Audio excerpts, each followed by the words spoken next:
Former friend and roommate, 24-year-old Christina Washington, for unpaid rent and punitive damages.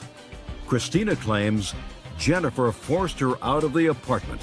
Miss Barry, you and Miss Washington decided to rent an apartment together. You rented the apartment, didn't work out. It is your claim that Miss Washington moved out of the apartment without notice to you. You want her to pay her portion of February and March's rent, plus punitive damages, which you don't get, plus fees that you were charged because of possible eviction. And Miss Washington says that you forced her out because you told her that you were raising her portion of the rent and that things became intolerable, which is why she moved. Okay. When did you sign the lease on this apartment? June of 2007. What was the monthly rent? It was $725, Your Honor. $725? Yes. Who was going to be living in the apartment? Myself, Miss Washington, and my son. How old is your son? He's 9.5. How many bedrooms were there? 3. You had one? Yes. She had one? Yes. And your son had one? Yes. How were you dividing the rent? It was supposed to be 50-50. That's false. Well, it shouldn't have been 50-50. You should have been paying 2/3 because you were using 2 of the bedrooms. It was under my impression when we moved down here, Your Honor, that she said she was fine paying half, but she had to. False. Well, evidently she doesn't feel that way. Now, her answer says that you agreed that you would pay 2/3 of the rent because you had a master bedroom and you had one of the guest bedrooms? Yes. And your son had one of the guest bedrooms? Yes. So it is only logical that she would pay 1/3 of the rent, or $241. How much rent did you pay in July? $245, and then it went down 20 because... $245. August, September, how much did you pay during those months? The same, until probably about September. Then, That's according to incorrect, Ms. Your Washington, Honor. there came a time when the plaintiff said that she was raising your rent. That was in December. Tell me about that. It was right before Christmas, and I came home from my second job, and there was a Post-it note on my bed saying that starting February 1st of 2008, it was going to be split 50-50. Did you put that Post-it on? Yes, I did. Every time I tried to talk to her, she didn't really... Just a second. July, August, September, October, November, 5 months she had given you 1/3 of the rent. No, that is not correct. She paid more than that. How much She paid $350 in August, and every month after that, she paid $325. $325. It's not half of $725. Correct. When we moved down here, she stated that once I get settled in, I'm fine paying half. That's okay. Because the only reason we got a 3-bedroom was because she agreed to that. Very fine. So what I'm telling you is I have to view this as a contract between the two of you. And since there was clearly no meeting of the mind between the two of you as to how much each of you were going to pay, there was no contract. So she moved out in January or February? January. When did you give her notice that you were moving out? I tried to talk to her right after the New Year. Trying to talk to her? You don't have to try to talk to her. You can write her a letter. Did you then- write her a letter? No. Okay. I tried to talk to her over the phone, and she hung up on me. Did you just move out? No, I told her I was leaving because I didn't agree to the... What date in January did you tell her you were leaving? Probably the 2nd. January 2nd? And I moved out the 5th. That's incorrect, Your Honor. She owes you her 1/3 of February's rent. She didn't pay January's rent either. You didn't pay January's rent? Because I wasn't going to pay the half. Oh, well, you have to pay your 1/3. You have to pay your 1/3 of January, and you have to pay a 1/3 of February, because that's also reasonable and fair to give 30 days notice so she can find somebody else if she wants to find somebody else to rent the room to. Okay. That's what you have to do. Your Honor, I wanted to argue about the 1/3 of the rent. You can argue all you like. Okay. If you thought she's supposed to pay a half, and she never paid half. She paid $350. She never paid half. Even $350 is not half. And she says she believes she should be paying a 1/3. I believe she should be paying a 1/3.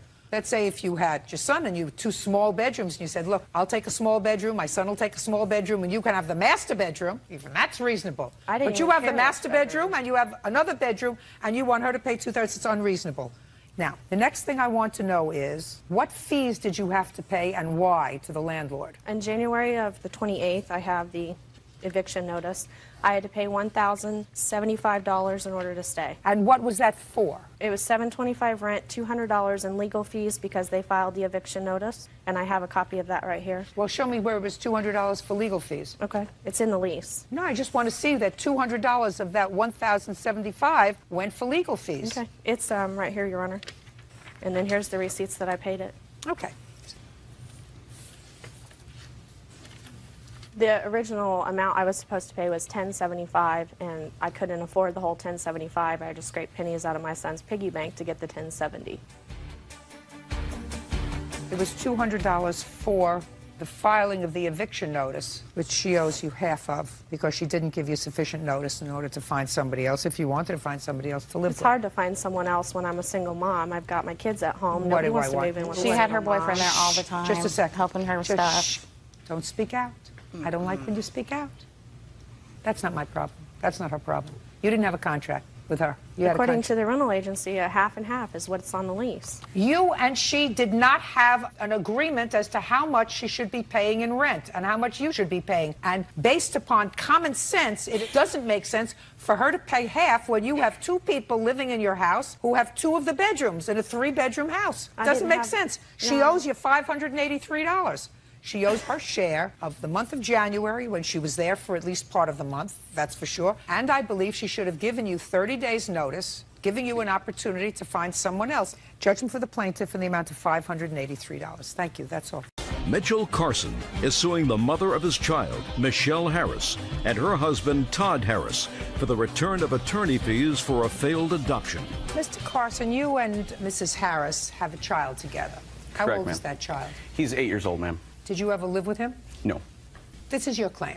The mother of your child, Miss Harris, is married to Mr. Harris. They've been married for how long? 3 years, Your Honor. Do you have any children other than this child? Yes, 2. Your former girlfriend, you weren't married, No. is that right? And you spoke about the possibility of her husband adopting your son. And you thought about it for a while. Ultimately, you agreed that that might be a good idea. And you went ahead and hired a lawyer. She hired the lawyer. She has to petition the lawyer. You paid for the lawyer? I did, because they said that they couldn't afford it. She subsequently changed her mind. Correct. About the adoption, and you want that money back. Correct. Why did you change your mind about the adoption? We never did change our mind, Your Honor. We simply moved out of the area. I had been searching for work for a good 4 years and couldn't find anything but maybe temp work or part-time. We couldn't afford to take care of our children, so we started looking elsewhere for work, and Oregon had a great rate of employment, higher wages, lower cost of living, so we decided to move there and then pursue the adoption when we got settled. Mr. Carson, when was the last time you saw your son? I believe it was about 3 years ago. Why? We just had such a lack of communication together, and she lived about 100 miles away, and it just made it real difficult for us to communicate together. And that was probably a lot of my fault, because I should have remained involved. Okay. But that's why the end result was the adoption. Mr. Carson, when was the last time you supported your son? I pay child support every month. How much do you pay? I pay $400 a month. Is he up to date in his child support? I think he's a little bit behind, but not much. I believe him when he says he pays child support. So you're not able to use this lawyer? Correct. What it ended up happening was I paid for the attorney, and then they sent me some documents, which I signed. It was just simple, one form that I had to sign to my release of interest, or whatever you'd like to call it. Termination of parental rights. Correct. And then it was on her. And about 6 months later or so, I contacted her attorney, and her attorney had said at that point she hadn't spoken with her, had no contact with her at all, and actually at that moment said, you know, I don't even think she's going to do this. Which is fine. If she doesn't want to do the adoption, I mean, I'm completely capable and okay with paying child support, you know, till he's 18 years old. But when she came to me with the idea of doing the adoption and I agreed to it, I thought in good faith, when she said they couldn't afford it, that I paid for it, that they would go through with it. And then I called her and asked her why she wasn't doing it.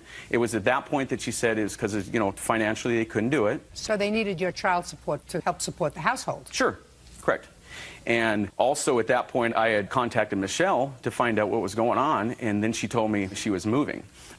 According to our document, she has to give me 30 days written notice of moving. I had no idea she was going to move until I contacted her to ask her what was happening. Well, that may be written into your contract. However, since you haven't seen your son in 3 years, it really doesn't make much difference. Mr. Harris, are you working now? No, not at the present time. Are you working now? Yes, I am, Your Honor. For whom? I work for a company that deals with clinical technology services for How much a do you hospital. earn? $15.25 an hour, and I support all 5 of us.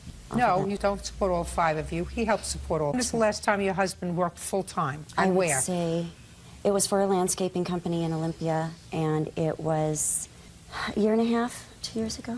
We're not sure of the exact date. Well, she says it's a year and a half, 2 years ago. Yeah, it's a year and a half, 2 years ago. Well, that's ridiculous. It's ridiculous. Why is that ridiculous? It's ridiculous not to work when you have 2 children. When did you move? We moved in March of '06. So you move from, just a minute, so you move from one place where he can't get a job for a year to another place, and now he's still not working. No, Doesn't that clue? that's not exactly correct. I worked for a company in Portland as a steam cleaner. I did that for 2.5 months. I also worked doing mill shutdowns for a temporary job. It's not like I haven't worked. So I'm glad you're working. I'm glad everything is wonderful with you. The strong probability exists that they're not going to let you off the hook so fast. Ma'am, can I add something, please? Yeah. The reason why they told me why he's having a hard time finding work and why they couldn't do the adoption is because when they moved to Portland, Michelle told me that he had a warrant out for his arrest. She told me that's what kept us from going into court. Her attorney told me that when they moved to Portland... Just a second. Well, that's very easy to figure out. Am I in jail? Shh. Turn around. What was the warrant for, Miss Harris? I didn't speak to you. I didn't speak to you. I said, what was the warrant for, Mrs. Harris? His warrant was for parole violation from 1996. When did you know about his parole violation? We didn't know about it until we moved to Oregon. However, we discussed past legal issues with the attorney, and she said that that shouldn't make a difference. Also, just to clarify, we had no agreement with him to pay him back. Well, but no, just a second. But you had an agreement to pursue the adoption. Correct. That's your agreement. I didn't. And You wanted my son. No, just Mr. Carson. Shh, Mr. Carson. Sorry, ma'am. I'm just saying, Your Honor, at no time had I talked to Mitch about the adoption. Then you can sit down, because you're not working anyway. She's working. She'll pay. Sit down. Sit down. You had an agreement with him that in exchange for giving up his parental rights, your husband would assume the parental responsibility, which includes support. And what happened was it became very secondary in your mind with all the other trouble that you have. You have now 3 children in your house. You're working at $15 an hour. Not great. But you can't do that. If he's giving you the money to pay for the lawyer, which he did, because you agreed to pursue this matter and then change your mind, in my mind, you've breached an agreement with him. We never made an agreement to... Just a second. That's why you're here. We never said we wouldn't do the adoption, Your Honor. Circumstances Then when you... Listen to me. When you move back to the jurisdiction where he can use the lawyer that he paid for, you could sue him for the money. Right now, you're going to pay for the lawyer. How much was it? The total amount that we ended up paying the attorney was $1,062, ma'am. We weren't living off of his child support. We honestly wanted to do the adoption. Well, and listen to me, Miss Harris. You've been married once? Twice. This is my second marriage. You weren't married to him so that you had, I would consider, 3 relationships. 2 marriages, 1 relationship. Is that fair? You have 3 children? Yes. How old are you? I am 34. The likelihood of this man celebrating your 25th wedding anniversary is 0. So that, as far as I'm concerned, it would be very unwise for him to adopt this child. Judge him for the plaintiff for the amount of $1,062. Thank you, Your Honor. Kelly Babert claims former friends Heather and Mary Wilson have been harassing her. Kelly says the harassment started after she was stabbed by one of Heather's friends. Now, it's case number 47 on the calendar, the matter of Johnston Barbera versus Wilson. Parties have been sworn in. You may be seated. Ma'am, have a seat, please. Miss Johnson? Yes. This is your daughter? Yes. Your daughter was the victim of very serious assault. Yes. When did that take place? June 3rd of 2005. She was stabbed. Is that right? It is your claim that these 2 young ladies, one of them was involved in the stabbing, and since the perpetrator of the crime was arrested, both of them have engaged in a course of conduct that amounts to serious harassment of Kelly. And since their mother has not been responsible in seeing to it that they behave themselves, you want her to be responsible now and pay the damages. Ms. Wilson says her daughters were in no way involved in this and have not, in fact, been harassing your daughter. That's your defense. Is that right? My daughters were not involved in the stabbing, no. Okay. Who's Heather? Everybody can sit down except Heather. No, you stay there. Oh, okay. When did the stabbing take place, Heather? June 3rd. Was it a school day or not a school day? It was a school day. Who were you with after school? I didn't go to school. I was sick that day. But you didn't stay home. I did stay home. No, you didn't. You didn't stay home all day. Listen to me. Let's understand something. I don't care what you told your mother. I don't care what you told the police. I don't care what you told anybody. We're going to have a truthful conversation here. Yes, otherwise, it's going to be very unpleasant for you. Do we understand each other? Yes, ma'am. Now, The name of the girl who stabbed Kelly is what? Michelle Brooker. Otherwise known as? Shelly Brooker. And she is a friend of yours? Yes, ma'am. When did you meet her on June the 3rd? What time? I don't know exactly what time it was. Morning or afternoon? It was afternoon. Did she come to your house or did you go to her house? I didn't go to her house. We met up. Met where? At the corner store. How did you know to meet her at the corner store? She called me and asked her to meet her there. What did she say to you when she called you? She said that her and Kelly were going to begin in a fight, and I said, okay, and she asked me to meet her there, and I met her there. She said she and Kelly, this young lady, yes, is going to be in a fight, and she wanted you to meet her there for what reason? I guess to get in a fight. So you met her at the corner store. Who else was there? Just me and her. And where did you go? To the park. Who was in the park? Datrion, Cameron. Who's Datrion? My friend. Who else? Cameron, my friend. Chris. Chris? Who was Chris? My friend. Are you tired? Yes, ma'am. And Marquis. Who was Marquis? My friend. And Shelly? And a whole bunch of other people that I didn't know. Where was Kelly? There. With whom? With all of them. And what about Shelly? Were they Shelly's friends as well? Yes, ma'am. Uncross your hands. What happened when you got to the park? They were yelling back and forth. Stop moving. Who was yelling back and forth? Kelly and Shelly. What happened? Well, I saw Heather and Shelly walking, and then they sat down like by the bleachers by us, and they were just talking for a little bit, and then we started yelling. What were you yelling? Just like we were just calling each other names. And who were you calling names? Shelly, and it was going back and forth. Why were you unhappy with Shelly? And why was Shelly unhappy with you? We didn't get along. Like, we just never really, I didn't really know her. Like, I wasn't friends with her. It was just kind of an acquaintance. Were you in the park intending to fight that day? Yeah. Who had called you? Well, I was over at Chris's house with those people that she named off, and I can't remember if Chris called Shelly, but they were talking on the phone, and then plans kind of happened. Plans kind of happened to have a fight? Yes. So you all go to the park to have a fight. Is that right? Yes. And that's why you're there as well, correct? Yes, did you have any weapon? No. Did you have any weapon? Nope. But Shelly had a weapon. When for the first time did you see Shelly's weapon? When she pulled it out. And where was she when she pulled it out? Right next to Kelly, fighting her. And what did she pull out? Switchblade, I think. Switchblade. And what did she do with the switchblade? Stab Kelly. How many times? 5, I think. That's what I heard. Well, you were standing right there. I was a distance, but I was there, yeah. And after she stabbed Kelly 5 times, what did you do? Left. Who did you leave with? Nobody. By myself. Who called an ambulance for her? I don't know. Why didn't you? Because I didn't want to go to jail. Go to jail for what? Because they would have thought that I was part of it. Oh, you think so? I thought so. You think so? I was scared. I was only 13. I didn't know that was going to happen. Well, who called an ambulance for her? I have no idea. I left. But you did know one thing, madam. You knew that Shelly had committed a vicious assault, and as far as you could tell that day, she might have been dead, right? Mm-hmm. When did Shelly come to your house? It's not for... No. When did Shelly... Look at me.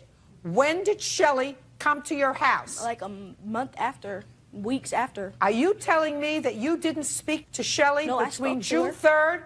I spoke to her. And where was she when you spoke to her? Over the phone, not in... Where was she when you spoke to her? She didn't tell me.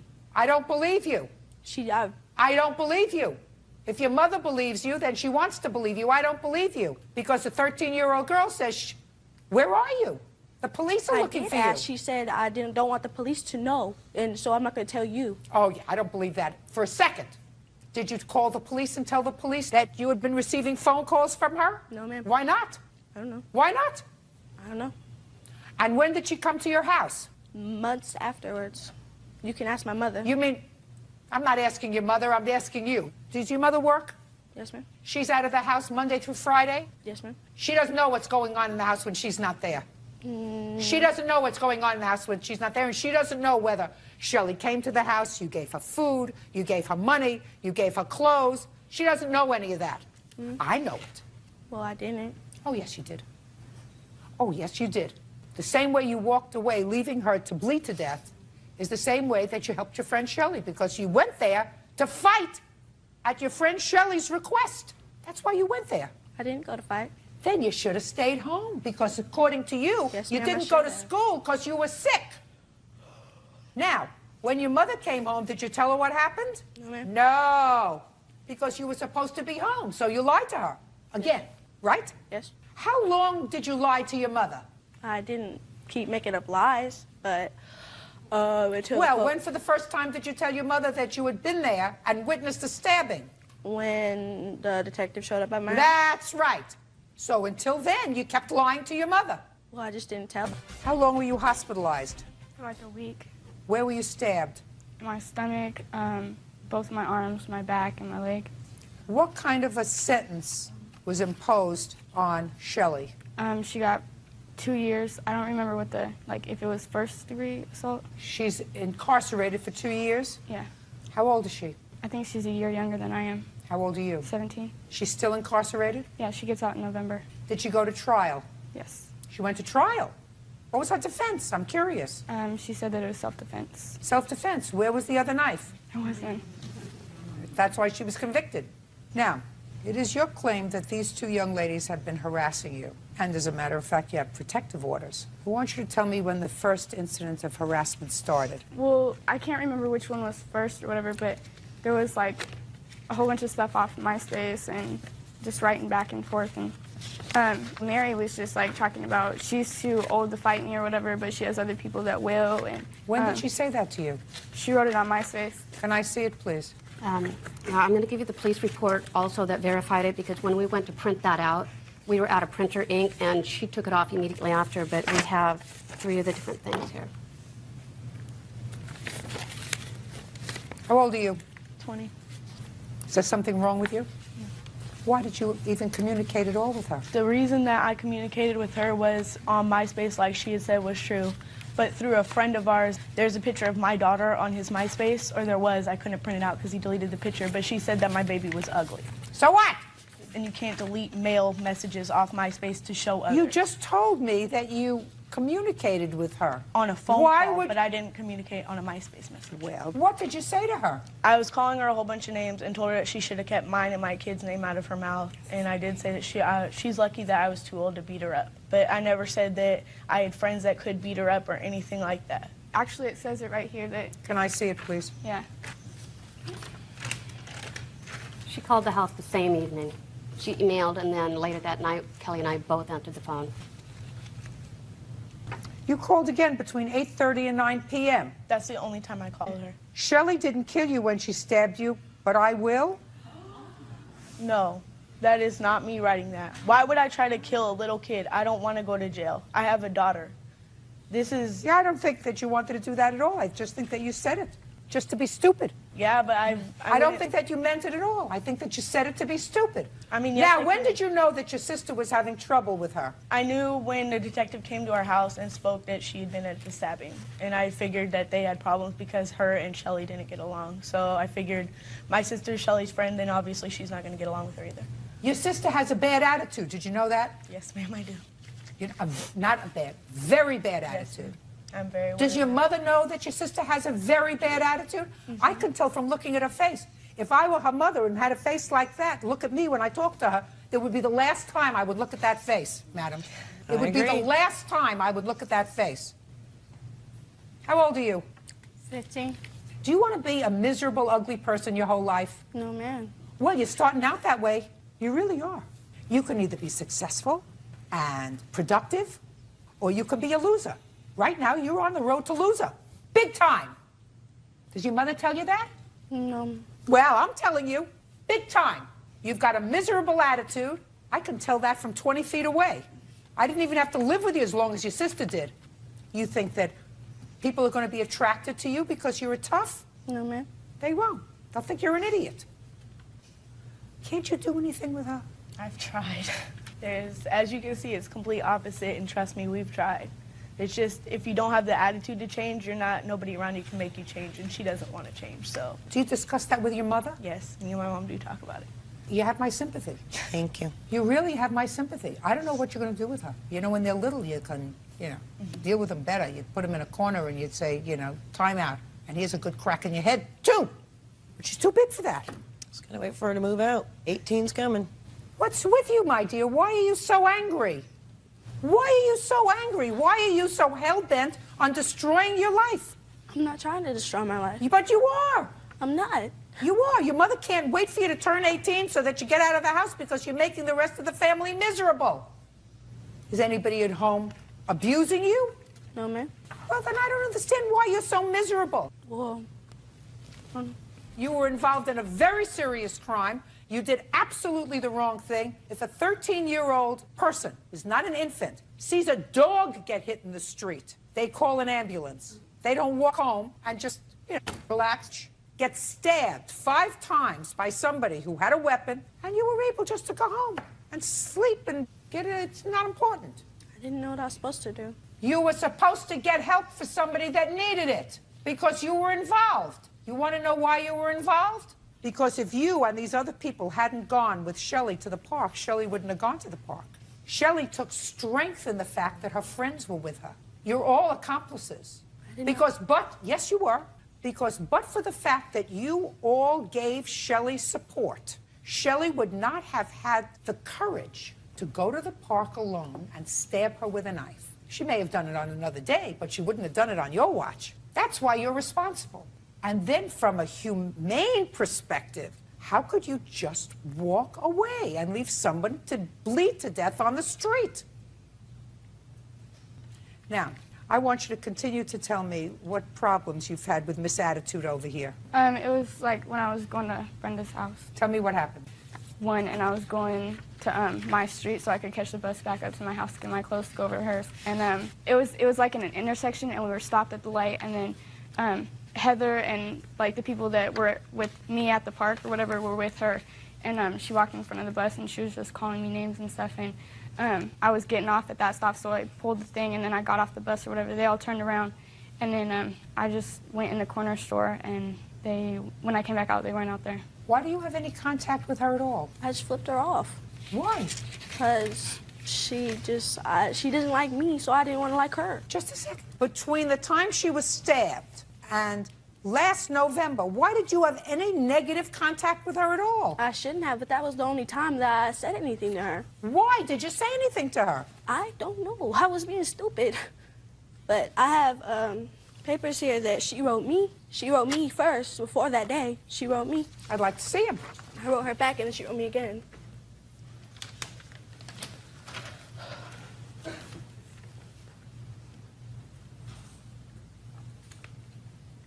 Yeah, she's saying to you, and she uses terrible, terrible language. You have to learn how to, use your words. Find some other language other than 4-letter words to express yourself. Stay in school. But she's really saying to you here, why don't you leave me alone? Don't you have anything else to do? Now, what you do say is, I am loyal to my friends, so I'm going to stick by Shelley 100%. I don't like having beef with people, but Shelley was my best friend, and I honestly don't even know why the whole fight started, but you should not have gotten stabbed. But like I said, she is my homie, so I'm going to stick by her. What you're telling me, Mary, is that your conversation with her was stupid? Pretty much. I shouldn't have called her, and I do apologize for that. I realize that she is the victim in the stabbing, and if I had any control over my sister, she wouldn't have been there. Good girl. Sit down. Want to stand up, Miss Wilson? Next to your daughter? I'm going to tell you a story.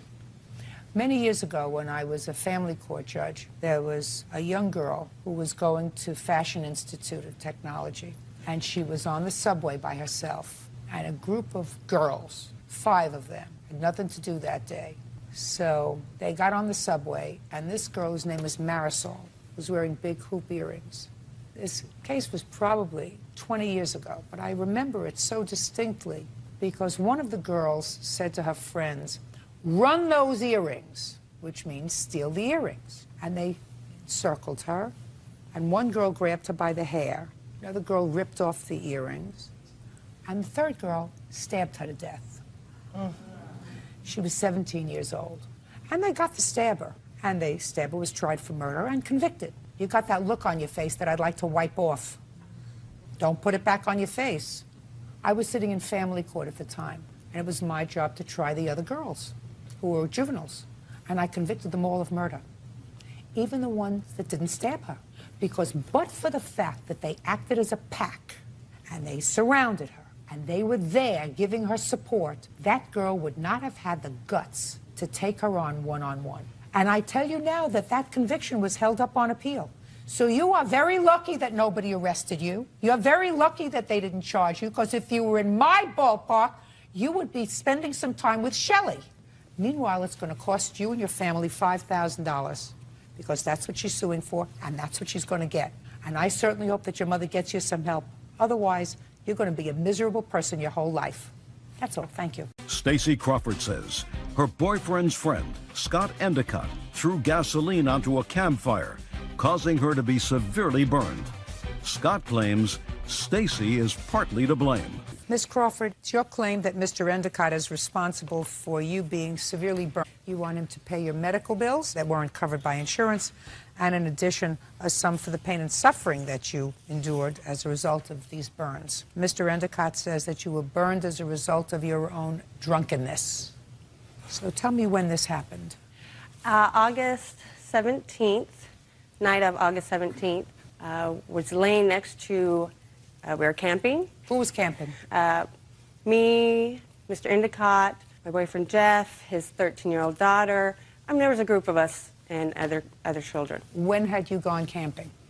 I had gone August 17th, Friday. When had you gone camping, Mr. Endicott? I got there the same day. And this was a pre-planned weekend, overnight, is that right? Yeah. Did you know each other before? I had been introduced to him for my boyfriend one other time. You two were friends? Yes. Okay. So tell me what happened. The day was great. We were four-wheeling in the sand. The night started rolling on. Everybody was settling down by the campfire. There was some drinking, and I was only there for the night, so I didn't have a camping chair, so I laid down near the fire to feel the warmth and everything, and then all of a sudden, I went up in flames. Did you witness what happened? Yes. Stand up, sir. Tell me your name. Jeffrey Ablin. Tell me what you observed on the 17th. Miss Crawford had fallen asleep around the fire. Yes, we were. Were you on a blanket? No, I wasn't sleeping. I was just laying there. We were just, everybody was around the fire. How many people were around the fire? I would say approximately there had to have been a good 10 people. Did you know most of them? Yes, I knew all of them. Who had made the fire? All of us together, all the guys went out to the, out onto the beach, and we towed back driftwood. When you say all the guys, how many guys were there? I would say there's probably a good 5 or 6 of us that went out there and gathered wood. Including Mr. Endicott? Yes. Yeah. And how long had the fire been burning? I would say it'd probably been going about 6 hours at least. So it was late at night? Yes, it was approximately about midnight, I would say, roughly. Yeah, but the driftwood that we put on there, that the neglect can tell you, is that it was You're wet. going to have your turn. Go ahead, sir.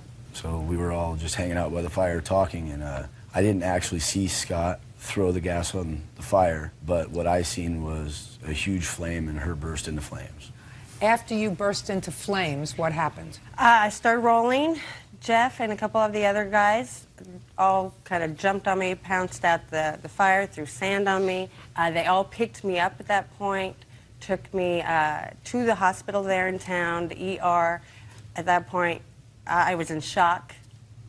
My skin was sloughing off my legs. I have pictures of that. I don't recall a whole lot after the next 24 hours. When did you speak to Mr. Endicott? I actually didn't speak to Mr. Endicott until Wednesday. He came over to my parents' house. And what day of the week was this? That's Friday night. So Wednesday you spoke to Mr. Endicott, and did he call you? No. You called him? No. We were going through Jeff at that point. You spoke to him? Yes. So tell me about the conversation. Did you call him or did he call you? I seen him face to face. And tell me about the conversation. I had asked him if he was going to go to the hospital and see her because she was burned. And he told me he didn't think it was his fault, so that he wasn't going to go there. He was going home. Did he offer an explanation to you? Yes, he was throwing fire. He was throwing fuel on the fire to get it going better. And Is that what he said to you? He did not see her. Yes.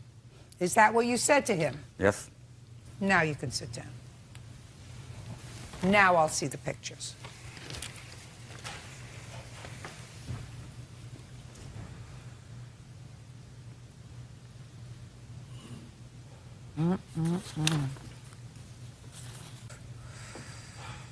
You're a nurse? CNA, going to school to be a nurse. So you were not able to work because of the open wounds? Correct. Is that right? I work in a hospital. Okay. All right, Mr. Endicott, you certainly have seen these photographs? Nope.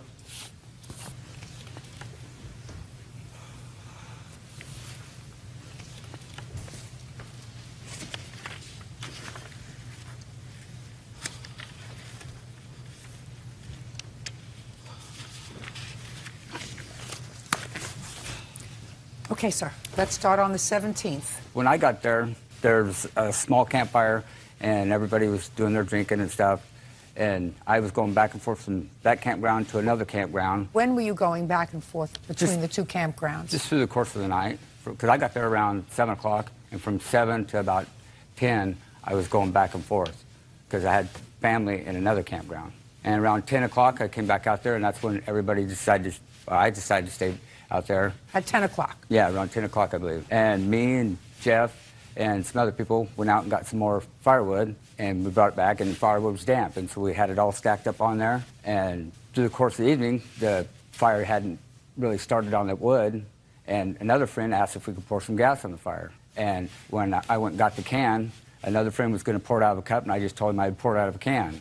And so somebody was going to pour it out of a cup? Yeah. What would be the reason for pouring it out of a cup instead of using a can? I don't know. Well, try to think. That's just the way he wanted to do it. Would it? No difference. Don't pick your hand up. I don't need anything from you yet. I mean, there wouldn't be any difference from pouring it out of a cup out of a can. I mean, the results probably would have been the same. No, what I'm saying to you is if you're using a cup, I'm not a campfire girl myself. You may not have known that. But those people who know me know I believe in sleeping in a bed with running plumbing. So, but it would just seem to me that if you used a cup to pour liquid as, you could sort of gauge how much you were actually using as opposed to using a can where you just go. Out of the can, it came out of a can out of a hole that big. I understand that, sir. So you decided to use the can?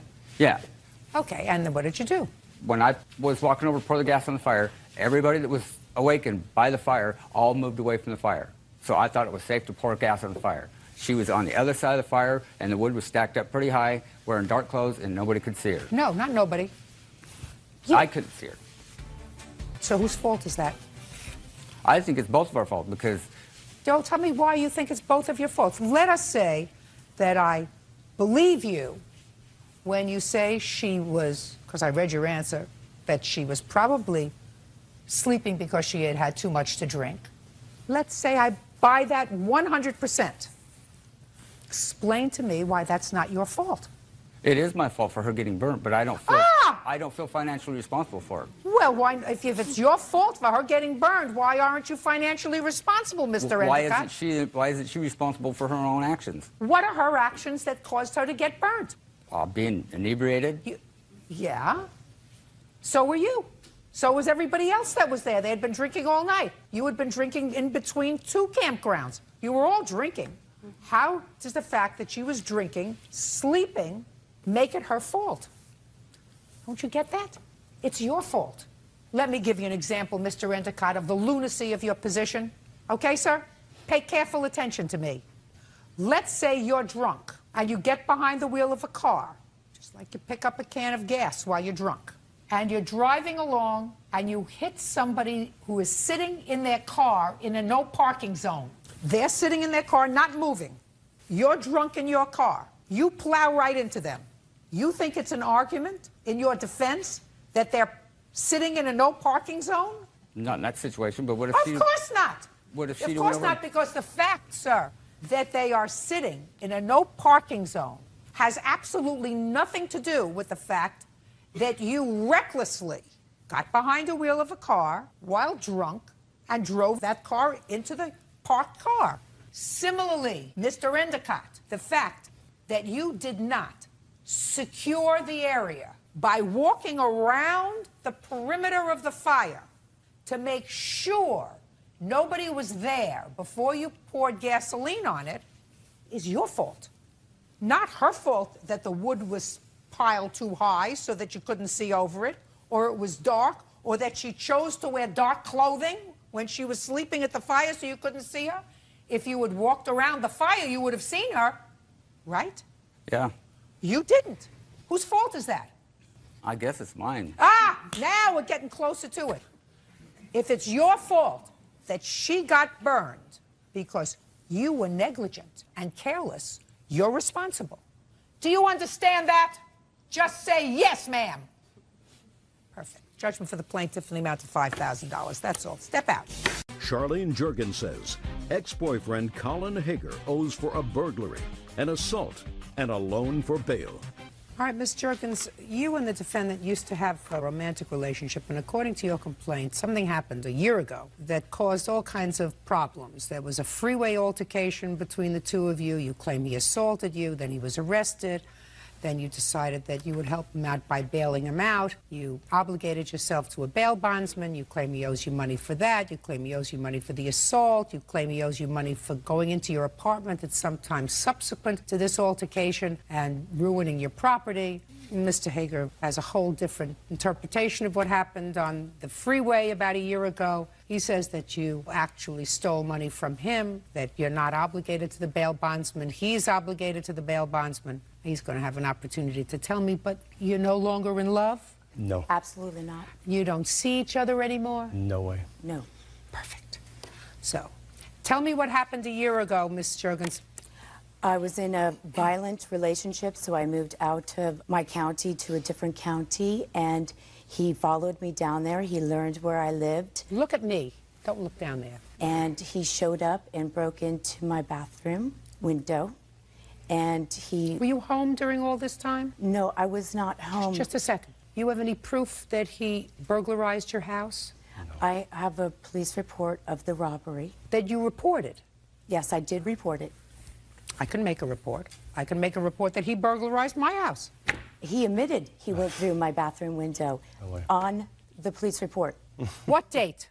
On November 25th of 2004, he admitted on his police report to the police in San Diego that he went through my bathroom window. Okay, let me see that. Didn't know. Because November 25th, 2004 is the same day as this freeway altercation. Is that correct? Yes. Okay. Let me see the report where he admits that. I never even spoke to the police. Shh.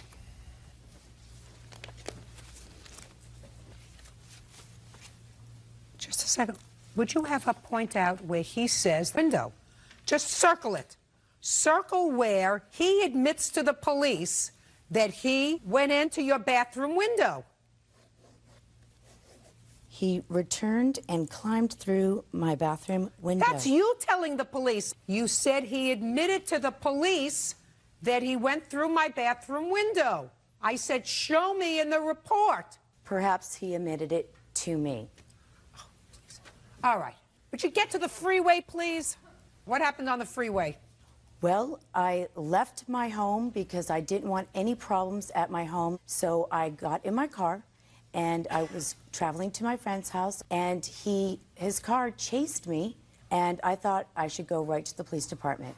And he followed me, and then he ran me off the road in front of an office, and the lady came out and dialed 911. Keep going.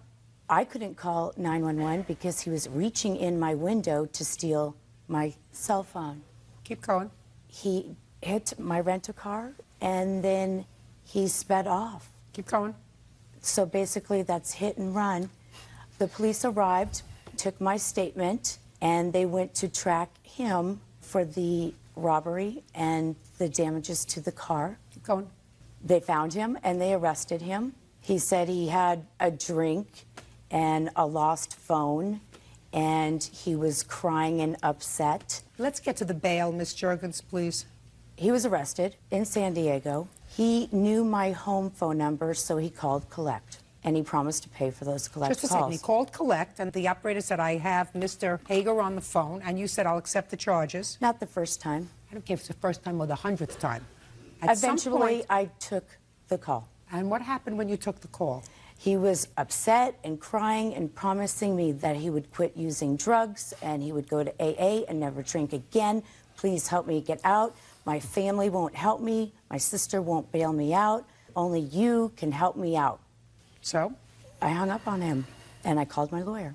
About what? I said, my ex-boyfriend was arrested and he's asking me to bail him out. And my attorney said, well, that's a great idea because then you can bring him to us and we can get a retainer. So bail him out, sign for his release. You think I believe that? You think I believe what you just told me? You think Bird believes what you just told me? That you calling your lawyer and you said, my ex-boyfriend who beat me up, who I moved from one county to another county to get away from, just called me up to bail him out of jail because after he burglarized my house, assaulted me, chased me down the freeway, damaged my rental car, tried to steal my cell phone. After all of that, wants me to bail him out. And your lawyer said to you, that sounds like a great idea. Why don't you do that and we can get a retainer from him and then we'll all be one happy family. So you went and bailed him out and put down with the bail bondsman how much? I didn't put any monies down. I just signed for his release as my attorney told me to do so. So they let him out because you promised to pay? He promised. So what are you suing him for bail for? I have a promissory note that he promised to pay and he's never paid. Well, what does that have to do with you? If you just said you're not obligated to pay the bail, what is the promise? You're suing on behalf of the bail bondsman? The bail bondsman is suing me for the amount of $2,500 for Show me that the bail bondsman is suing you.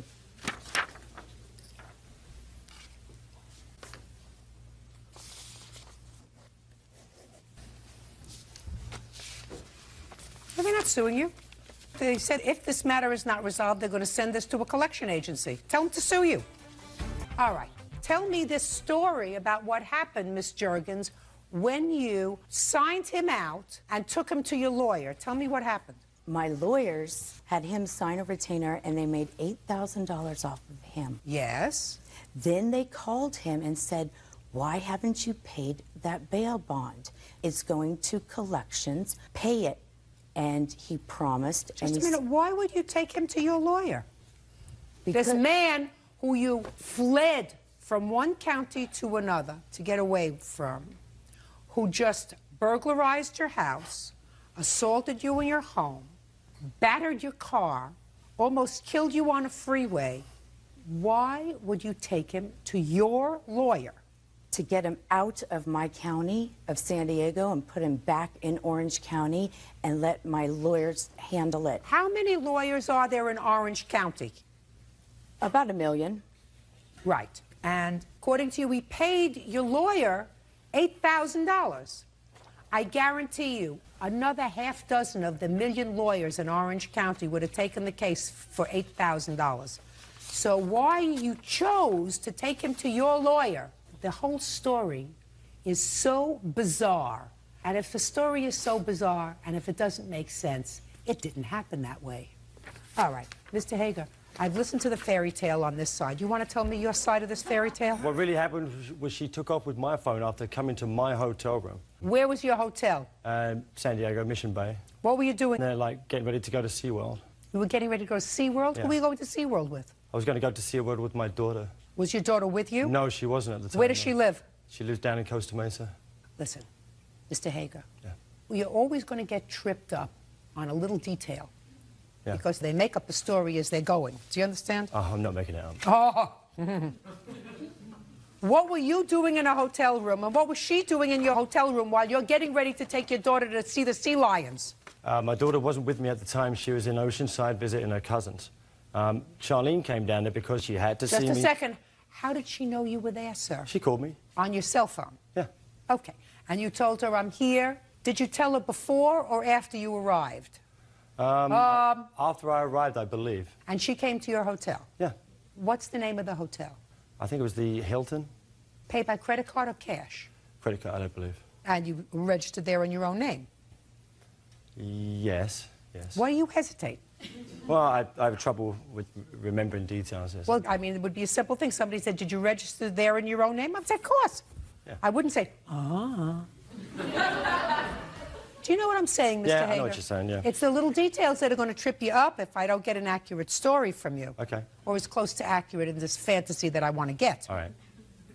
So she came to your hotel? Yes. For what purpose? To talk.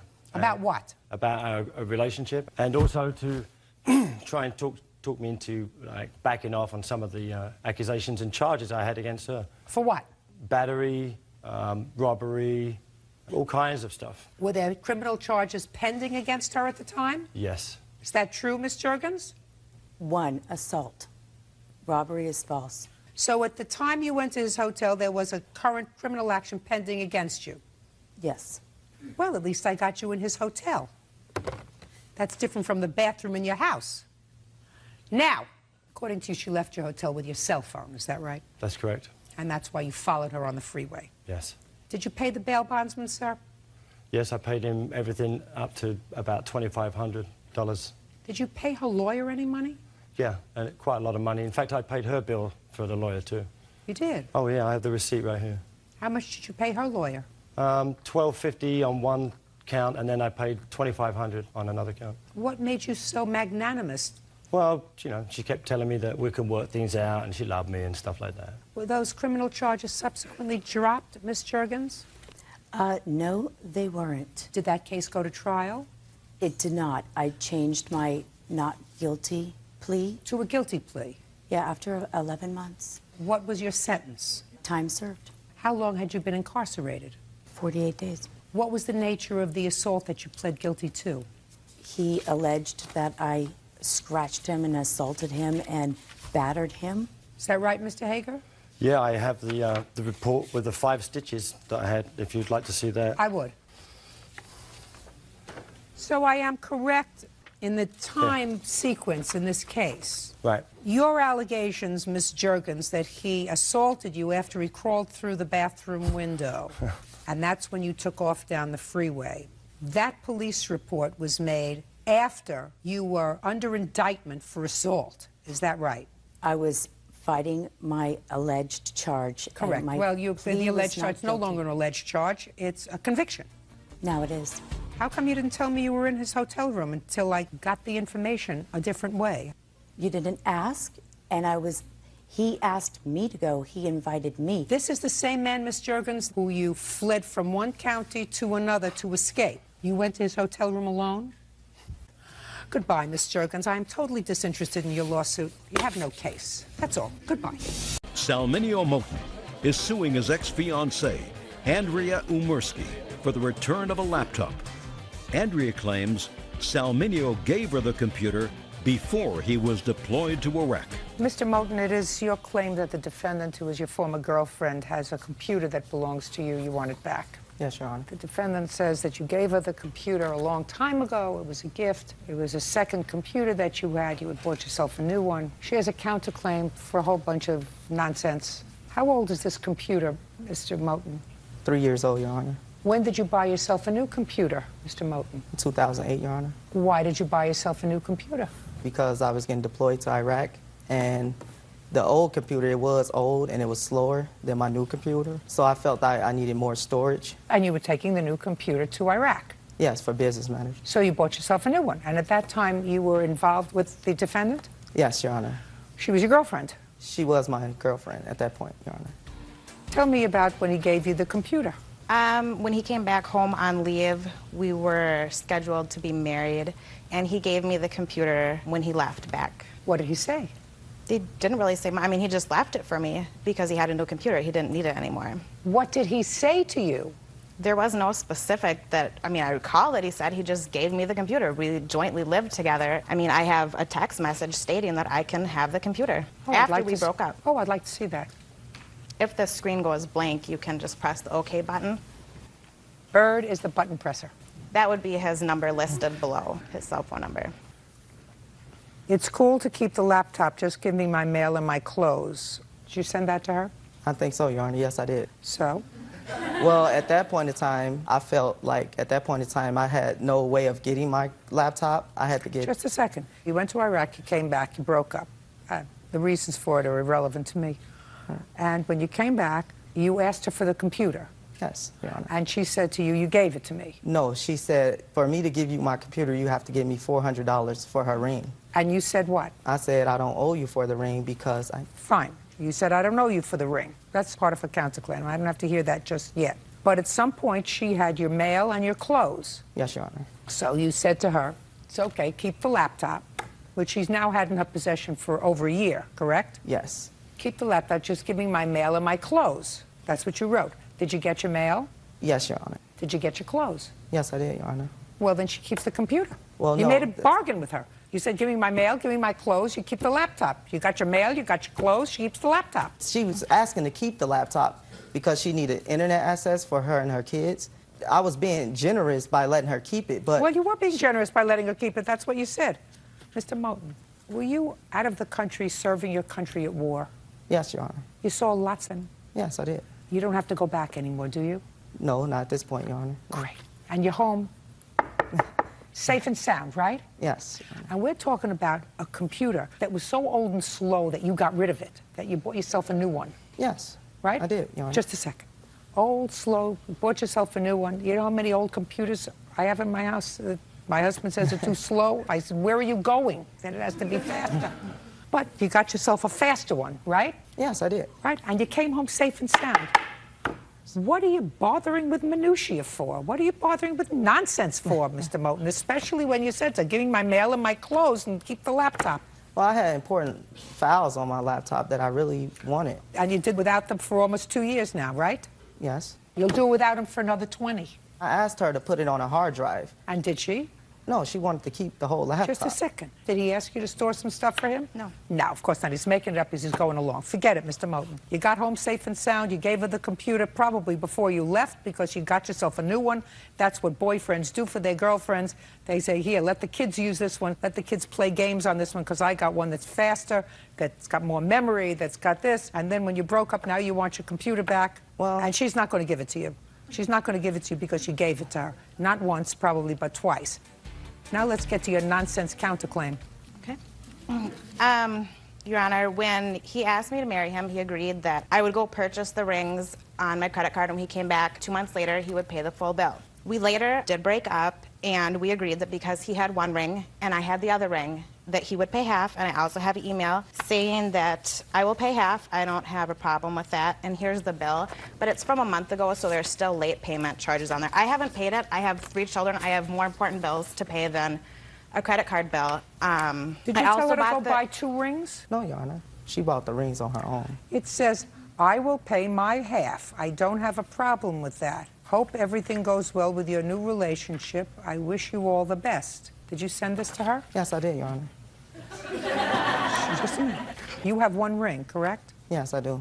Well, who's supposed to pay for that ring? Well, she actually gave it to me as a gift, and she was asking me to pay for it. Let me see it. So the ring? Yeah. I didn't bring it, Your Honor. I forgot it. Mr. Moten, you're really annoying me. I mean, you did get a copy of her counterclaim, did you not, about the ring? Yes, I did, Your Honor. Well, how could you not bring it if I wanted to look at it? How much was the ring that he has in his possession? Here's the original bill. That's what I want to see. Okay.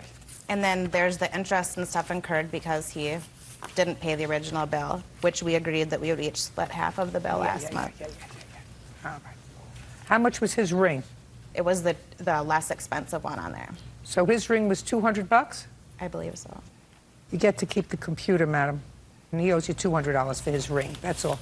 Pardon, excuse me, may step out. 25-year-old Jesse Gabori is suing 23-year-old musician Cameron Davenport for the return of his fee to perform at her party. Jesse claims Cameron's music offended her guests. Mr. Bori, you hired Mr. Davenport as a DJ to play at a party that you were having. What kind of party was it? I had a cousin who was moving to Portland, Oregon from Coeur d'Alene, Idaho. We have a pretty large family in Coeur d'Alene, all very close-knit. So it was a family party? Yes, that's correct. Had you ever heard of Mr. Davenport play before? No, ma'am. How did you find him? I was at a coffee shop. I found a flyer that said, Cameron Bamron, original music and DJ services. It showed a picture of a guy with a ukulele on the front. Okay, so that's how you found him? That's correct. Good. And you hired him to play at a party. You paid him in advance, $500? Yes, ma'am. And he came to the party. He played for a couple of minutes. He was told to leave. That's correct. Because you didn't like his music, and you want your money back. That's correct. Mr. Davenport says he came, he played his music. He was totally prepared to comply with the terms of your contract. You told him to leave. He's not giving you any money back. Okay, so on what date did you see his flyer, and on what date did you call him? July 10th is the date that I was preparing all of the arrangements for the party. What day was the party? The 13th of July. So you only had 3 days to get somebody? That's correct. So you called Mr. Davenport from the flyer. And what did you say to him, and what did he say to you? I asked if he would be available to do a 5-hour set on the 13th. The party started around 7 p.m. He said that he was available. I asked what type of original music he played. He said experimental. In my experience, experimental doesn't generally mean offensive or explicit. Don't tell me what your experience is, madam. Yes, ma'am. I'm asking you what you said to him and what he said to you. He asked me if any children would be present, and I said no, older people, adults. Okay. And that was pretty much the end of the conversation. I told him where to show up and when. I was in a huge hurry, so I just kind of pushed forward with it. So he came and? On the day of the party, he arrived, had his sound equipment set up. Everything seemed to be going well. That was the first time I'd actually spoken with him in person. He seemed like a, nice guy. Got up on stage, and it was the first song that he sang that really set everyone off. I have a pretty conservative family. It was a large party. I had a lot of grandmas, grandpas, aunts, uncles, So it was more experimental than you were used to? The first lyric of the first song was what really set it off. Okay. It was not what you expected? That's correct. Okay, so what did you do? I immediately, after about halfway through the first song, I was bombarded with my family members coming up angrily, my friends, family, asking me if it was a joke. Okay, fine. So? I retreated to the back of the theater. I informed one of my cousins that he needed to ask Cameron to leave. Oh, well, and that's what they did. They asked him to leave. That's right. So why do you think you're entitled to any money back? Because he misrepresented himself No, on the he didn't at telephone all. to me. No, he did not at all. Never at any time did he mention that his lyrics were explicit or offensive in any manner. Did you ask?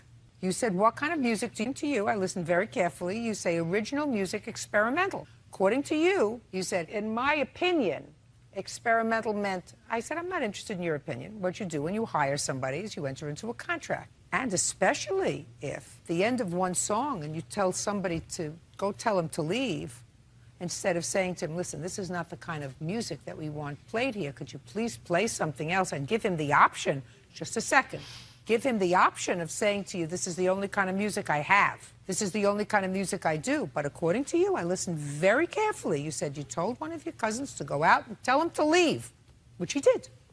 Did he get your money back? Well, he successfully, in under 5 minutes, offended pretty much everyone at the party. You should have planned better. Should have planned better.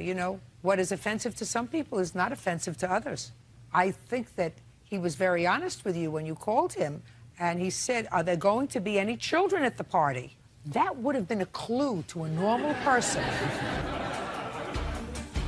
Okay, now, if I were asked, are there going to be any children at the party? I would say, there aren't going to be children, but there are a lot of older people who have the ears of a child, and if there's going to be any music there that's going to be offensive, we don't want that kind of music. A few curse words every now and again is a little less offensive than the lyrics that this man used in front of these people. That is your problem.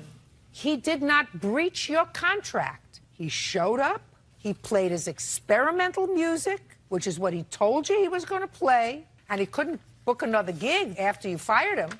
So you have to be more careful. Your Honor? What? I do have a copy of my lyrics to just one of my songs that I do. I don't do experimental lyrics. All right. If it's not Sinatra or Feinstein, I don't do it. Got it? Okay. But I think that you were very honest with her. You said, I do original experimental music, and are there going to be any children there? Did you get paid, sir? Yes. You worked for 20 minutes? Well, I played for about 20 minutes. It takes a good half hour to set up and break everything down. So by the hour, you made more than you ever made before. Is that right? Yes. Congratulations. Thank you. Nathan Heater says ex-girlfriend Rebecca Titus had him falsely arrested for physically abusing her. Rebecca claims he kicked her in the stomach during her pregnancy. Mr. Heater, the defendant used to be your girlfriend. Yes. And according to your complaint, she had you falsely arrested for domestic violence. Correct. Ms. Titus says that she did call the police. She had you arrested for domestic violence, and that's because you hit her. Correct? Yes. This incident happened on what date? July 28th. Now, Ms. Titus, I am correct that at one point in your relationship, you found yourself pregnant. Mm-hmm. And you told Mr. Heater that he was the father of this baby and that you miscarried. Is Yes, that what ma'am. happened? But it turned out that he was not the father of this child. It could have not been his. Right. And then you renewed your relationship again briefly. But that's all it takes, Ms. Tejeda. A brief moment of stupidity, and Miss Titus told you she was pregnant again. And according to you, you said, listen, I didn't know about last time, I don't know about this time. I don't want to have anything to do with this baby until I take a paternity test. Actually, what I told her was that I would help her out as long as I would be repaid if the baby was not mine. You didn't discuss that with me first. I would have told you that that was a very bad idea. However, on the evening of the 28th of July, according to you, and according to Miss Titus, she called you and wanted to come over to talk. Actually, he called me. Yes. What did you call her for? I thought that she had a doctor's appointment regarding the baby the previous day, and I just called to see how it went. And what did Miss Titus tell you? She said that I was wrong about the date, that I believe it was the next day, and that she would like to come over and speak to me. And I said, I don't think that's a good idea. We speak face-to-face, that we should speak over the phone. And she said that she didn't want to speak over the phone. So Mr. Heder told you not to come over? Well, you no. acknowledge that. He said he didn't want to talk to you in person. He said that he didn't want to talk to me, but eventually said that it was okay for me to come over. Did you tell her it was okay to come I over? did not. No, I don't believe that. It's not what you say in your answer, and I don't believe that. He said he didn't want to talk to you in person. He thought you should discuss whatever you had to discuss over the phone. But you went over there anyway. What time did you go over there? About 12:30 in the afternoon. What did you want to discuss with him? I wanted to talk to him about the baby and about how things were going between us. We were, before this, we were going out and doing things together, and like... Don't you people know anything about birth control? Yes, they don't work for me. They don't work for you? Yes. My body rejects them. There are all kinds of birth control, Ms. Titus. Yes, ma'am. The answer to having a problem with one form of birth control is not to have babies with people who don't want to have children with you, like Mr. Heder or anybody else. So you went over there about 12:30. I knocked at the door, and he told me to come in, and I upset him. And how did you upset him? I don't remember exactly what I said. Maybe you do. If you don't remember, maybe he does. What happened, Mr. Heder? I was upset before she came into the house because I told her not to. Come over. And she started screaming through my door at me. What was she saying? You have to live up to your responsibilities. You can't create a situation and then not take care of it. That doesn't sound welcoming, Miss Titus. That never happened at all. Go ahead. So, to save myself from embarrassment from my neighbors, and I did open the door for her to try to... So you let her in? Yeah. And what happened when she came inside? It just continued on the same thing in there. You have to take care of this. And, you know, I was trying to tell her I'm doing the best I can with this. I don't really know how to deal with this situation. Everything's so bad. I don't know what to do except for what I am doing, and that wasn't good enough for her. And for 30 or 45 minutes, she followed me around my house with me telling her to leave over and over and over again. She would not leave my house. And eventually I was in the kitchen sorting my dishes, and she came in and was pointing her finger at me, yelling at me in there, telling me the same thing, that I had to deal with my responsibilities. At that point, I took her by the hand that she was pointing at me with and just turned her around facing the kitchen door. And I had hold of her elbows with my body pressed against her back and was just walking her towards the door. I was like, you need to leave now. And she grabbed onto the kitchen doorway and started pressing back against me. And when I finally backed off of her and she let go of the door, she turned around and grabbed my hand like this, and then she smacked me in the face and said I had no right to touch her. And as a reaction, my hand came back around too. So you hit her? Yeah, regrettably, I did come back around. She went off towards what I thought was the front door, but as I was in the kitchen, I heard her dialing my phone. She told me then that she called the police. Do you have a copy of the police report? Yes, I do. I'd like to see it, please. Who is this gentleman, Mr. Heder? This is my friend, Jason Hubbard. Was he a witness to what happened on the 28th of July? No, he wasn't. Okay. Okay, Ms. Titus, tell me what happened, your version of what happened when you got into the house. When I came into the house, we sat down on the couch and started to talk. At first, things were okay. Then I started talking about the baby and about this new girl that he's dating, and how that her not liking me around is the real reason why he's not wanting to have anything to do with the baby. Then he got upset and told me to leave, and I told him no, he can't just end the conversation anytime he wants yes, he can. to. He can tell you to leave this house. Go ahead. I followed him around the house and was still talking to him, and we ended up in the kitchen, and I had said something about this girl he's dating, his girlfriend, and he doesn't like me to refer to her as that, so that made him really upset. And he came and he grabbed me by my arms and started to escort me through the door, and I stopped myself, told him he didn't have any right to put his hands on me at all. Yes, you did. Not according to... Oh, yes, you did. Once he tells you that he wants you to leave his house and you remain there, you're trespassing. That's a crime. Next. Well, according to... Don't tell me according to anybody. You tell according to a police officer. I've had 10 years of postgraduate legal education. When you're in somebody's house and you're an invited guest, first of all, you weren't an invited guest But in this I house. was I'm invited. speaking. You weren't an invited guest. You were told not to come. You came anyway. He tried to avoid you and said, please leave. Once he told you to leave his house and you refused, you become a trespasser. Well, another reason Now- I didn't leave is because in previous arguments that we've had, he's asked me to leave, and then 10 minutes later he'll call me and tell me come back over. Well, you just have to guess his mood then. Right now, he told you to leave, and you didn't leave. So he put his hand, escort you out. And what did you do? I was pushing back against him, like you said, and I turned around, and he still had a hold of me when I smacked him in his face. Right, so you smacked him in his face first. Yes, ma'am. And then he slapped you. Twice. Twice. You slapped him the first time, he slapped you twice. It's amazing to me that the police arrested you, sir. Absolutely amazing. Tried to get you out of the house. He's holding on to your arms. You're resisting him. Ultimately, you turn around. He's still pushing you, correct? And you slapped him. He slapped you then twice. Where did he slap you? In the face? In the face. And then he let go of you when you called the police. And you are there because you are pregnant. Yes. And you're concerned about the welfare of your baby. Yes. And that is the primary thing that you're concerned about, the welfare of your baby. Yes. So let me tell you what you told the police.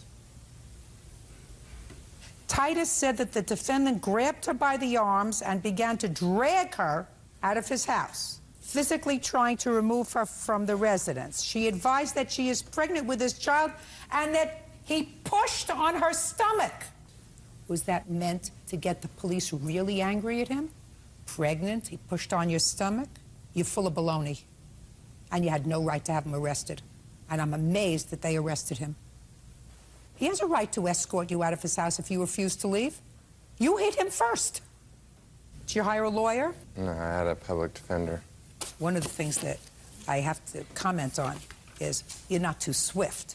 If you're dating this girl and she tells you she's pregnant and it turns out it could have been you or somebody else, I wouldn't have had a wind through my head and then had intimate relations with her again, unprotected. Do we understand each other? Completely. Ms. Titus, you have to learn that domestic violence is a very serious crime. Just because you're a woman doesn't mean that you have a right to hit somebody and not expect to be hit back. And you have no right to lie to the police, because it was a lie what you told the police, that he pushed you in your stomach while you were pregnant. That's not what he did at all, because that's not what you told me happened. Judgment for the plaintiff in the amount of $1,500. That's all. Parties are excused. You may step out. 21-year-old Kristen Capizzola is suing her former roommate, 22-year-old Joshua Courier, for rent, a broken computer, and the cost of pay-per-view adult movies. You know, I decided that we could save the judicial system a whole bunch of money and just have much smaller apartments that were cheaper, that people could have themselves so they don't have to have roommates. And we would be able to save as a community fortunes of money because we wouldn't have all these cases. Then I would, however, be out of a job, and my children would be very unhappy. Ms. Capizzola, the defendant used to be your roommate. You claim he owes you some money. He owes you money for rent and utility bills, and he damaged your computer, and he downloaded porn on your computer, and it was very messy. Mr. Courier says, I'm cute.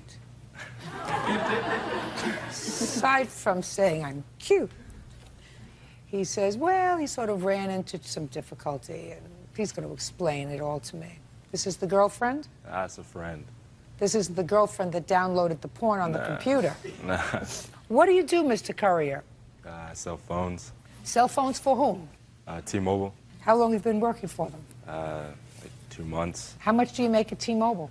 It's hourly, like $8 or $9 an hour. You take home a paycheck every couple of weeks. How much is your paycheck? Roughly $8.50. And who do you live with? I live by myself. What is this? I mean, is that a question or is that a statement? I live by myself. And how much rent do you pay? It's $6.50. You have a car? No. Have any other big expenses? No. Great. So you would say you're on your feet financially. Yes. Great. That's really good. Because one of the things that Ms. Capizzola says is that you told her you would pay her back for covering your rent when you got on your feet. Yes.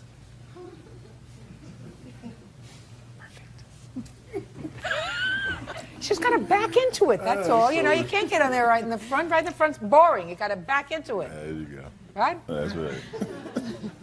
All right, Ms. Capizzola, when did you start to room with, and it was just a roommate, is that right? Yes. Just a roommate. The charming Mr. Courier. October of 2006, he contacted me looking for a place to stay. I offered mine and my mother's home, with her permission, of course. We lived together there for approximately 3 weeks and then signed a lease in mid-November to move out. How long had you known him? About 3 years. From where? We met at a party. You thought he was cute and nice? Yeah. He is. Yeah. He's just a mooch. Yeah. So, you moved into this place in November. Both of you signed the lease? Yes, we did. Now, he paid his rent for a while, and then according to No. him, he hit some hard times. The rent was never paid to begin with. The first month we were there, he mysteriously lost a money order, and I was forced to pay the entire months of that rent. How much was that? That was $320. But the next 2 months went well. He did Great. pay rent on time. Great. Well, that's what he says pretty much. Until April of 2007. Correct. What happened in April 2007? My check bounced. She called me and told me that it bounced when I was at work and that we need to figure out how we were going to pay it. And so showed up at the leasing. I don't know, like a week went by. She called me and told me. Get over, please. You know I'm getting older by the second. Okay, Did she cover your rent? in April? Yeah. No. You paid it. No. Who paid it? Nobody. How could you not pay rent?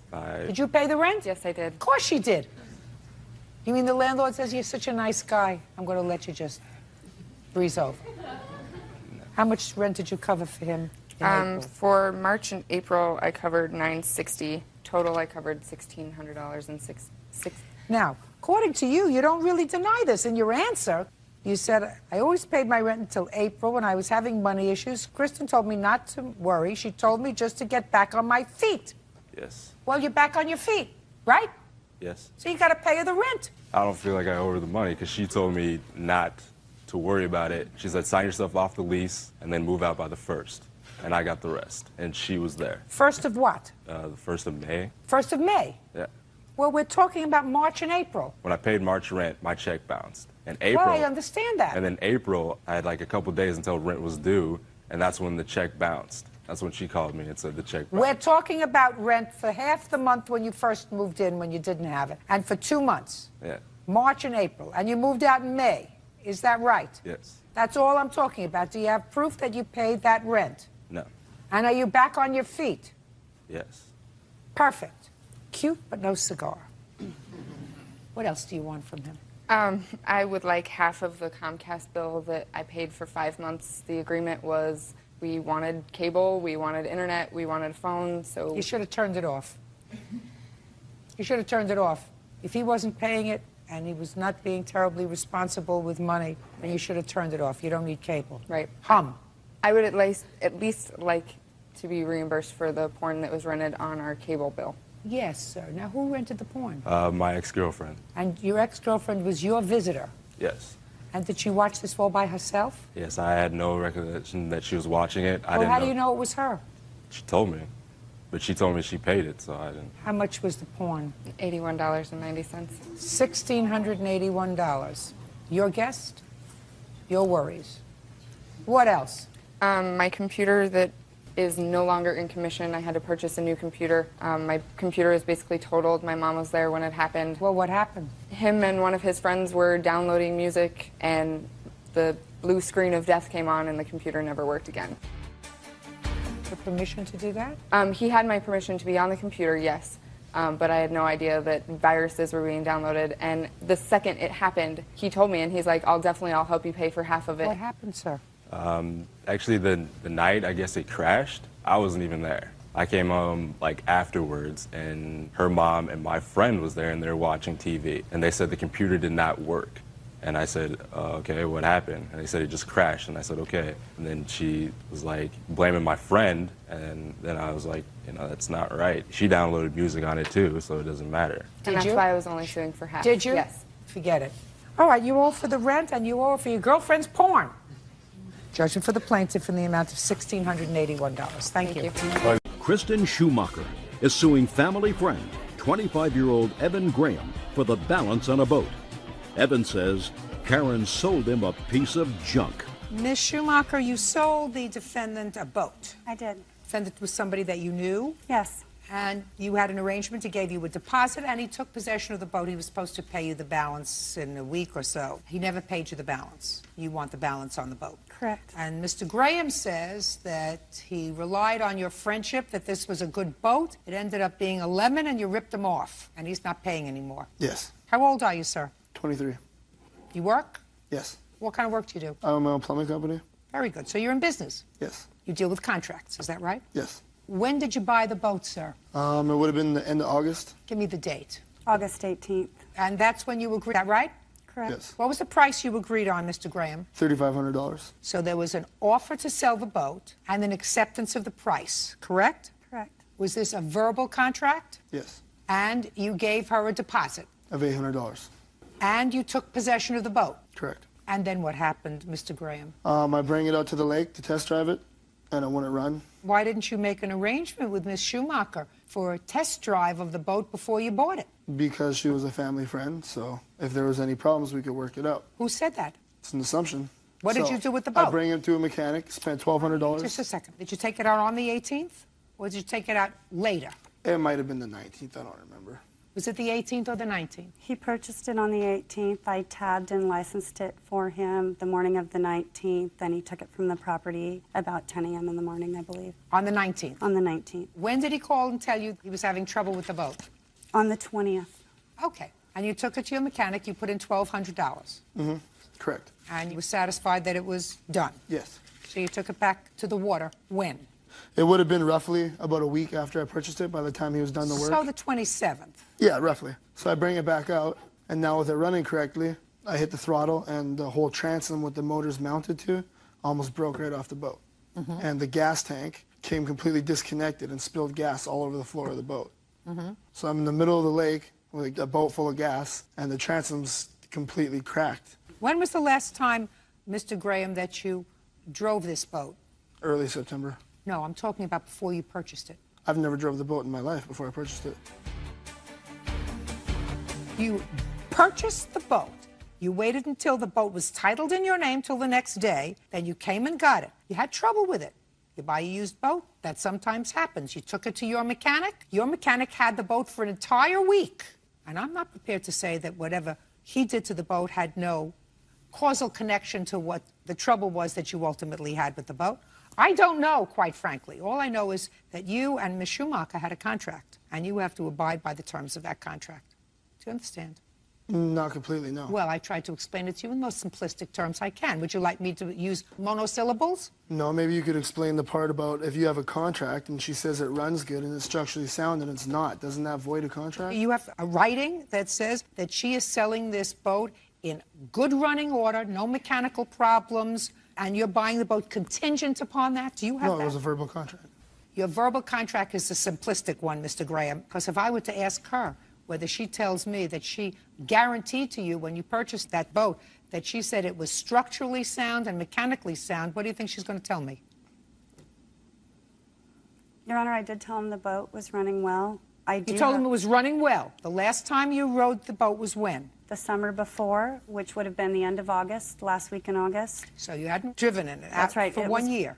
Right. It was parked for the winter because it's a small ski boat and you don't take it out in winter. The last time you rode the boat, was it running well? Ran fine. Did you know the boat had been sitting there for a year? Yes. Out of the water? Yes. Mr. Graham, you owe her the money. Judgment for the plaintiff in the amount of $2,200. That's all. Basil Aziz is suing comedy club owner Jay Robertson for the cash prize from a Player of the Year contest. Jay says Basil was the only contestant to show up. Mr. Aziz, According to your complaint, Mr. Robertson is the owner of a club that you have been to in the Yes. past, and you saw some sort of an advertisement that indicated that on a particular day he was going to have a contest. You claimed that you went to the contest, that you won the contest, and that Mr. Robertson didn't pay I think it was $1,000, is that right? That Yes. he indicated in the flyer was going to be the prize. Mr. Robertson's defense is that not enough people showed up, so that the contest never took place. Correct. Okay. Can I see the flyer that notified the public about this contest?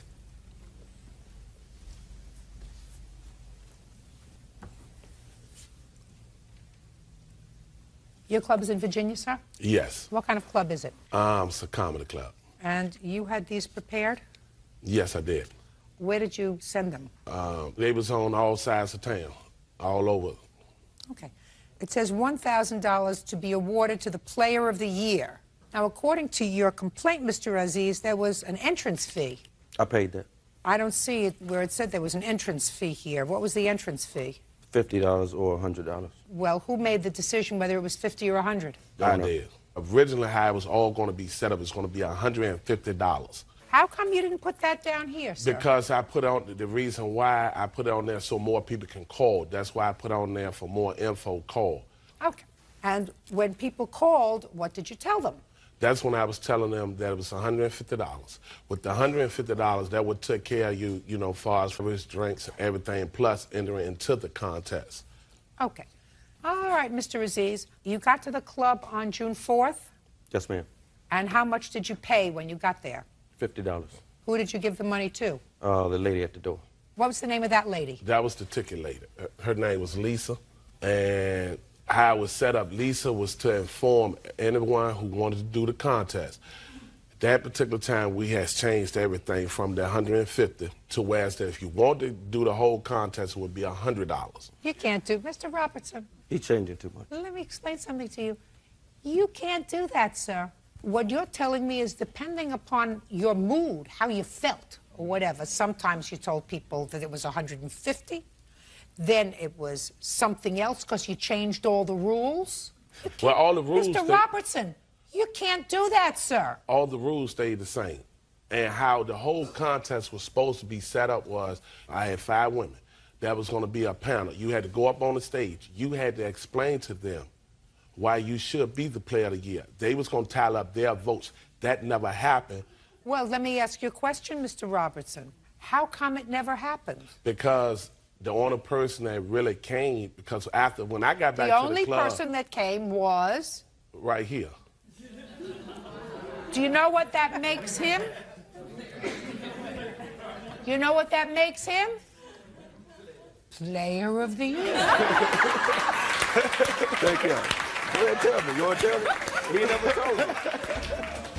Mr. Robertson, when you run a contest and you have somebody that enters, like he did, and paid his money, and you didn't get enough people so that it could be the kind of event you wanted, but there were a lot of people in your club that night, right?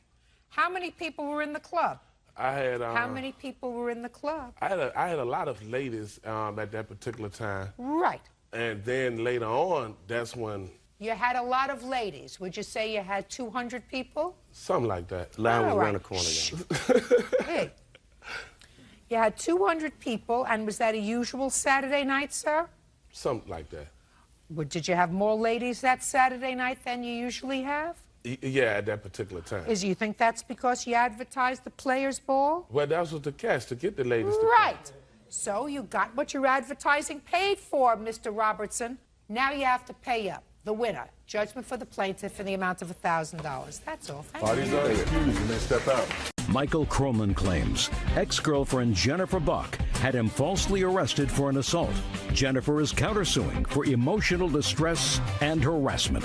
Mr. Croman, the defendant is your former girlfriend. You and Miss Buck have a child together. And it is your claim that sometime in 2005, she filed false assault charges against you, which caused you to retain an attorney, lose wages, suffer. You want her to compensate you. Correct. Ms. Buck says she told the truth when she filed for this protective order. As a matter of fact, the protective order was granted to her for a year. She is counterclaiming because she says you're the one who continues to harass her, and she's going to tell me why. How old is your child? She just turned 2 in January. And when did this incident happen that formed the basis of the order of protection? November 10th, 2005. How long had you been separated at that point? Almost 2.5 months. Where did the incident occur? In my house. What time? It was around 7 in the morning. What were you doing at his house at 7 in the morning? It wasn't 7, it was about 5:30. We had been out that evening, and he invited me back to his house, so we were at his house. You had been out together in the evening? Yes. Is that right? We met up later in the evening, yes. Where? At a bar. Okay, so what happened at 5:30? She had come back. We had been involved in a relationship for, a year and a half, and we had been intimate that night, and I had to go to work that morning. I was tired, I needed to get some sleep, so I asked her to leave. She did not want to leave. She basically wasn't satisfied and wanted me to continue. I told her I had to get some sleep. I asked her to leave.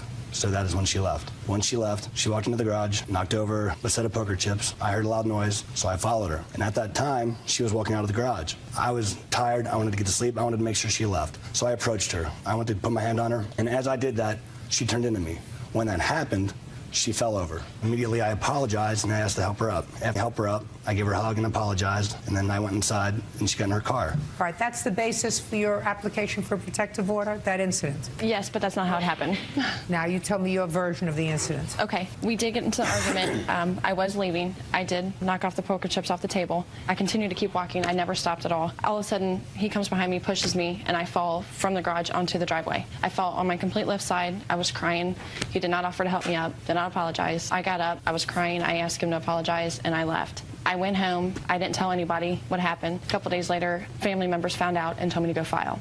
So I went and filed charges on him. Okay, so you filed for a protective order based upon this incident. And what happened when you went to court, Mr. Krollman? Well, actually, I was going out of town the following weekend, and she had driven by and found out that I was home. So she called the cops, and they came and picked me up. I spent the night in downtown. Okay. So I got a lawyer the next day. And when we went to court, the charges ended up being dismissed. You say that there was a protective order issued for 1 year. Correct. We went to court in December for a CPO, civil protection order. It's a permanent restraining order against the temporary restraining order, per se. Right. Well, so what happened with that? That was granted December 19th of 2005. Can I see it, please? Yes.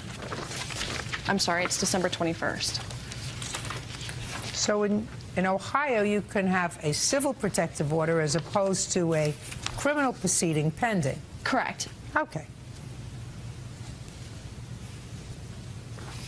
Well, Mr. Krollman, you have already had a civil hearing on this matter, sir. Do you understand that? Yes. And the court in that hearing on December 19th, 2005, made findings. And one of the findings that the court made was that your actions caused her to be injured on November 10th, right? Right. Then you can't sue her, sir. I mean, if that's the incident that you're suing her over, you can't sue her. They just basically said that there was no evidence supporting the facts that I caused those injuries. I have, I have a couple of things, if I may. Just a second, Sure. though. The court says, inasmuch as petitioner's testimony about hitting the driveway because of the respondent's conduct is in part corroborated by the respondent, that's you, the court finds that the petitioner is a credible witness on that topic. So the court credited her version of the events. I don't sit as an appellate court. For that court, the same burden of proof exists in the two courts. There's already been a finding in that court with regard to your conduct, sir. With regard to that, the matter is what we call in legalese res judicata. I don't go back and look at facts again. They dismissed the case and sealed it criminally. Civilly, they found you liable, and they issued a civil protective order for a year. I'm prepared to hear what you have to say. If it's relevant, sir, I just told you what the law is. That's the law. We're not going to make new law here. Okay. You got it? Sure. Go ahead. Okay. Basically, the whole reason that I believe all of this came out is in October, a month prior, I had filed for custody. Did you tell that to the judge? Yes. In this proceeding? Yes. So? The judge heard you? Following that, she filed, a month later, she filed for that motion. No, that's not true, sir. You're missing something. You filed for custody in October. You got together November 10th. She fell outside on November 10th. That's intervening. Go. That same week that the charges were filed, she also sent me an email stating that let's check to see if either of us have a criminal record all of this in lieu of her trying to build up a case for custody since she knew I'd filed for custody. Well, listen to me. Mr. Coleman, look at me. Just for my own information. Why did you file for custody in October, sir? Because she would not let me see my daughter unless it was just to talk about us. It was only, oh, I'll let you talk about us, and then I'll let you see your daughter. If that's true, terrible. Because she's got to understand this, a child is entitled to know both parents. She may not care for you anymore. That's not the child's problem. And sometimes women don't get that. They have to get it. Some judge has to tell them that those are the rules. However, sir, you filed for custody in October. You got together again in November. And I guarantee you that you said things in your application for custody that she didn't like, right? Probably. I'm sure we both did. And then she was trying to gather ammunition about you after you filed for custody, right? Correct. That's fair game, Mr. Coleman. So you have no case here because that's already been decided by another court. Now, you want to proceed with your counterclaim? Yes. I got 30 seconds to hear the nonsense. Okay. Mr. Coleman is an alcoholic. He's obviously had disorderly conduct while intoxicated. And how long have you known that? Ever since I met him. Well, that's your problem. That's your bad judgment, not only to hook up with somebody you say is an alcoholic, but to make a baby with them. But you did. It's true. And child is entitled to know both parents. It's true. Good. Now, let's go. He had supervised visitation during this custody proceeding, and now he's not allowed on the bar as part of our agreement when he has her for visitation. Fine. But he has her for visitation. Correct. Good. Which means that the court found that he was a reasonable enough guy to have unsupervised visits. Correct. Right? Despite what you said. Correct. So the court found that you were not a credible witness. Because No. when you had a trial on the issue of custody and visitation, did you have hearings with regard to custody and visitation? Yes. And were you opposed to him having unsupervised visits? Yes. The court did not believe you as to the reasons why, because the court ultimately granted him unsupervised visits. We settled. You only settled because your lawyer said he's going to get unsupervised visits. Listen, I was in the business 25 years. I know the game. If you thought you were winning, you wouldn't have settled. That's not the way women play the game. What else? He harasses me. I had the restraining order, and this is the stack of emails he has sent me through then. I've caught him following me to the doctor's office where I take my daughter. He continues to sue me regardless of what's happening. I have 4 pending court cases outside of this court. What are the 4 pending court cases? He sued me for money when we were together. His mother's suing me for money. Did his mother give you money? Yeah, she paid a couple car payments for me. So his mother gave you money? Yes. She's entitled to sue you for money. What other case? We had a court case Monday, and he failed to show up. He was trying to get me in contempt of child support. He failed to show up. The judge dismissed What do you him. mean he was trying to get you in contempt for child support? I don't know what that means. What does that mean?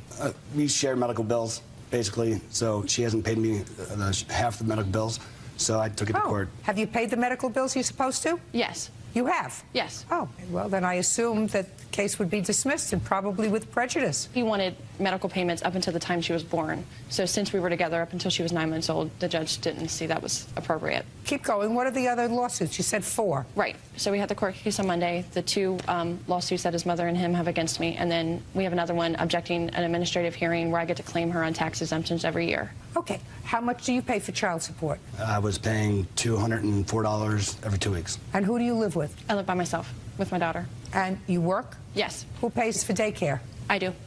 Solely? Yes. What does it cost you for daycare? $380 a month. Well, Mr. Coleman, if I were judge hearing the case and you were paying $100 a week support and she's paying for daycare, I wouldn't let you claim the child as a tax deduction either. I'm just telling you, that's gratuitous advice. If she's paying $380 for child care a month and she lives by herself with her child and half of all of the expenses are attributed to the child, then your $100 a week doesn't cut it for 50% of support. So I would just gratuitously give up on that one. Listen, the fact that you don't like each other anymore is unfortunate. If you liked each other, you'd still be together. You did a very dumb thing in making a child together. You picked the guy who you say is an alcoholic. Not too swift, but he's yours, and he's your daughter's, and he's entitled to see her, and she's the mother of your child, and she's with her a lot, Mr. Coleman. And if you were a nice guy, you wouldn't want to stress out the person whose primary responsibility it is to take care of your child. Do you understand that? Yes. If you do that, it's just vindictive, not smart, and certainly not in your daughter's best interest. I'm just telling you, just not smart. It's petty and stupid. The fact that she filed for this protective order, Nonsense. It was nonsense. I know what happened. She went like this. She didn't accidentally dump the poker chips. She went like that. She was angry. She knows it. I know it. She knows that I know it. That doesn't give you license to push her, which you did. Does it require a protective order? Were there other acts of violence in your relationship? I don't know the answer to that question. It's over. Put a period. Move on positively. You have to live together for the next 16 years. They can either be happy 16 years or miserable 16 years. Your child is 2, right? Right. It's up to you. You're both young people. You have a chance to move on and be happy. Can I add something, Your Honor? Yes. Because of things that have happened in the past, that was the first time that I've filed anything. I've called the cops several times. He's taken my daughter. I've had to call the cops to get her back from his mother. He's thrown things at me, broke a mirror, shoved me in the closet. I had to call the cops when we went on vacation. Was this all before November of 2005? Yes, it was. And yet you went to bed with him in November of 2005. You met him up at a bar. Nobody grabbed you and brought you back to the house, right? True. Okay. You don't get points for genius. True. Goodbye. True. Cases are dismissed. Ann Gribben claims professional singer Porter Singletary stopped performing halfway through her son's birthday party. Porter claims he was rattled by one of the guests. Miss Gribben, you hired the defendant, who was a singer, yes, to sing at your son's birthday party. Yes. You gave him a deposit of $250. You want that deposit back because you claim that he came to the party and left after performing 3 songs. Correct. Mr. Singletary says that he came to the party, he was ready to continue with his part of the contract, but you had at least one unruly guest who wouldn't stop heckling him, and you did not take care of your guest. So that's his defense. Yes. How much were you supposed to pay him for the evening? $450 for 4 hours. And when did you hire him? I'm not exactly sure of the date. I do have a letter that I did write him enclosed with my check. Okay. What date is on the letter? July 17th. And when was the party? 18th of August. How far do you live from the Gribben home, sir? Oh, 15 minutes. And tell me what happened when you got there. I brought my equipment in. What equipment did you bring? Sound equipment, PA equipment. And you set up? And I set up. What time did you arrive, sir? I got there at about 10 minutes to 7. You would do there at 7? I was supposed to start at 7:30. Okay, great. And I actually started at 7:20 because there were guests there. Okay, keep going. So I started singing at about 7:20, doing everything basically that they've always heard me sing in the past at other events. It was about 8:10, still singing. They informed me that the son was going to arrive. When the son was to arrive, I was to stop the music and we're going to sing happy birthday to him. So we went ahead and we stopped the music. He came in at about 8:20. I've already sang an hour. And then the son comes in and we all sing happy birthday. And he comes in, he walks through. I continue to sing. A lady came up to me and she said to me, "Can you pick the pace up a little bit? Can you sing something a little bit more up?" I said, "Sure, fine." Not Miss Gribben. Yeah, I don't know who this person is. You mean the person who came up to you? The person that came up to me. So out of respect to the household and the people that were there, I said, "Okay, fine." So I sang something a little up. I sang 2 more songs. Then the lady, she comes back again, and she says, "Could you sing something, you know, a little bit more up?" And I go, "I am singing up. What do you want me to sing?" She said, "Oh, I don't know, just anything, but sing it up." I said, "But if you tell me what kind of music you want, I can sing it." So then she says, "Oh, just go ahead." So I sang a couple more songs. She comes right back again after 2 songs. And I said, you know, "What's going on?" And she said, "Well, could you sing something a little more up?" I says, "Look, this is your 3rd time to come to me. You need to tell me what it is that you want." So then she says, "Well, just anything." So I said, "Okay, fine." I turned the music off, and that's when I went in to look for the plaintiff. The lady that had been coming to me to ask me these questions, they were in the room together. And when I came to the door, they were talking about me, and they both turned red in the face because they were saying something. And I just said, "You know, I don't know who this lady is." I said, "You know what I do? She wants me to do something that I don't know what she wants me to do, and it's total throwing off everything that I do as an entertainer." Within about 2 minutes, all of a sudden some music comes on, blasting, some kind of rock punk music. And I go, "What are you guys doing?" And then so she says, "Oh, I'm so sorry. I can't believe that this is happening." And Who said that? The plaintiff. And then so well, who I changed said, the music? Who changed the music, Miss Gribben? The bartender. The bartender. Go ahead. So then she said, "You know, oh, Porter, you know, I can't believe this." And I just said, "Well, you know what? I'm an entertainer and I'm singing, and I sing with a feel. And when you change the mood of the show, it throws everything completely off. And this music, and the kids are just bouncing their head around, and you know, they're into this music. So they're into music. Up to this music. Okay. You left because of this disagreement that you had with her son's fiancé. Well, whomever this lady was. That was the son's fiancé. Yes. It was the son's fiancé, the girlfriend, yes. Girlfriend. Girlfriend, fiancé. Now I'll hear you. Okay, I remember it a little differently. First of all, Porter's a fabulous singer. I don't question that one bit. We've seen him at several venues, different places. And nobody's ever had a problem with him? Nobody that I know has ever had a problem with him. Right, that's why you hired him, because you liked the way he sang, and nobody ever had a problem with him. Super so now I'm hearing you. But it's a little different. The times are a little different. He wasn't there that long. I remember it that he sang 3 songs. Well, he sang more than 3 songs. Oh, Three songs last half of the amount of time we've just spent together. Okay, okay. So I know you said 3 songs. That wasn't true. Keep going. Well, what happened was my son's girlfriend did interrupt him. I don't know how many times it was. Porter came to me, what he's saying is true, and he was telling me what happened, and he was upset about it. And when he told me, I was upset about it. I had no idea. But I want to just tell you one thing that was a little different. Porter was going to come that day with a DJ. And what happened was 2 things. He was going to come at 1 o'clock that day, and we were going to go over the song list. But it was his birthday that day, and he called me and said his family was taking him out to lunch. Would it be all right if he didn't come? I said, yes, it's fine. We'll see you tonight. Okay. And then when he got there, I said, where's the DJ? You mean you thought you were going to get a singer and a DJ for $450? Right, well, what planet do you live on? I'm sorry, not a DJ. I'm sorry, DJ equipment. I'm sorry, not a DJ. I'm sorry. So you had entertainment for the entire day. He was going to sing and DJ equipment when he wasn't singing. Correct. For $450. Keep going. Okay, but he got his DJ equipment stolen, and I said the reason I'm bringing that up is I said that was no big deal. I mean, he sings beautifully. Let's go. But what happened was when he came to me and told me that my son's girlfriend was had interrupted him, you know, I told him that I would immediately speak with her, and he's telling the truth. When he stopped playing, the bartender turned the music on. So I told Porter, I said, I'll turn it off. I mean, I begged him to stay. I mean, I told him I'd do whatever I could to, What did you say to your son's fiancée? I asked her, I confronted her immediately because she walked in right kind of behind Porter, and I said, what's going on? And what did she say?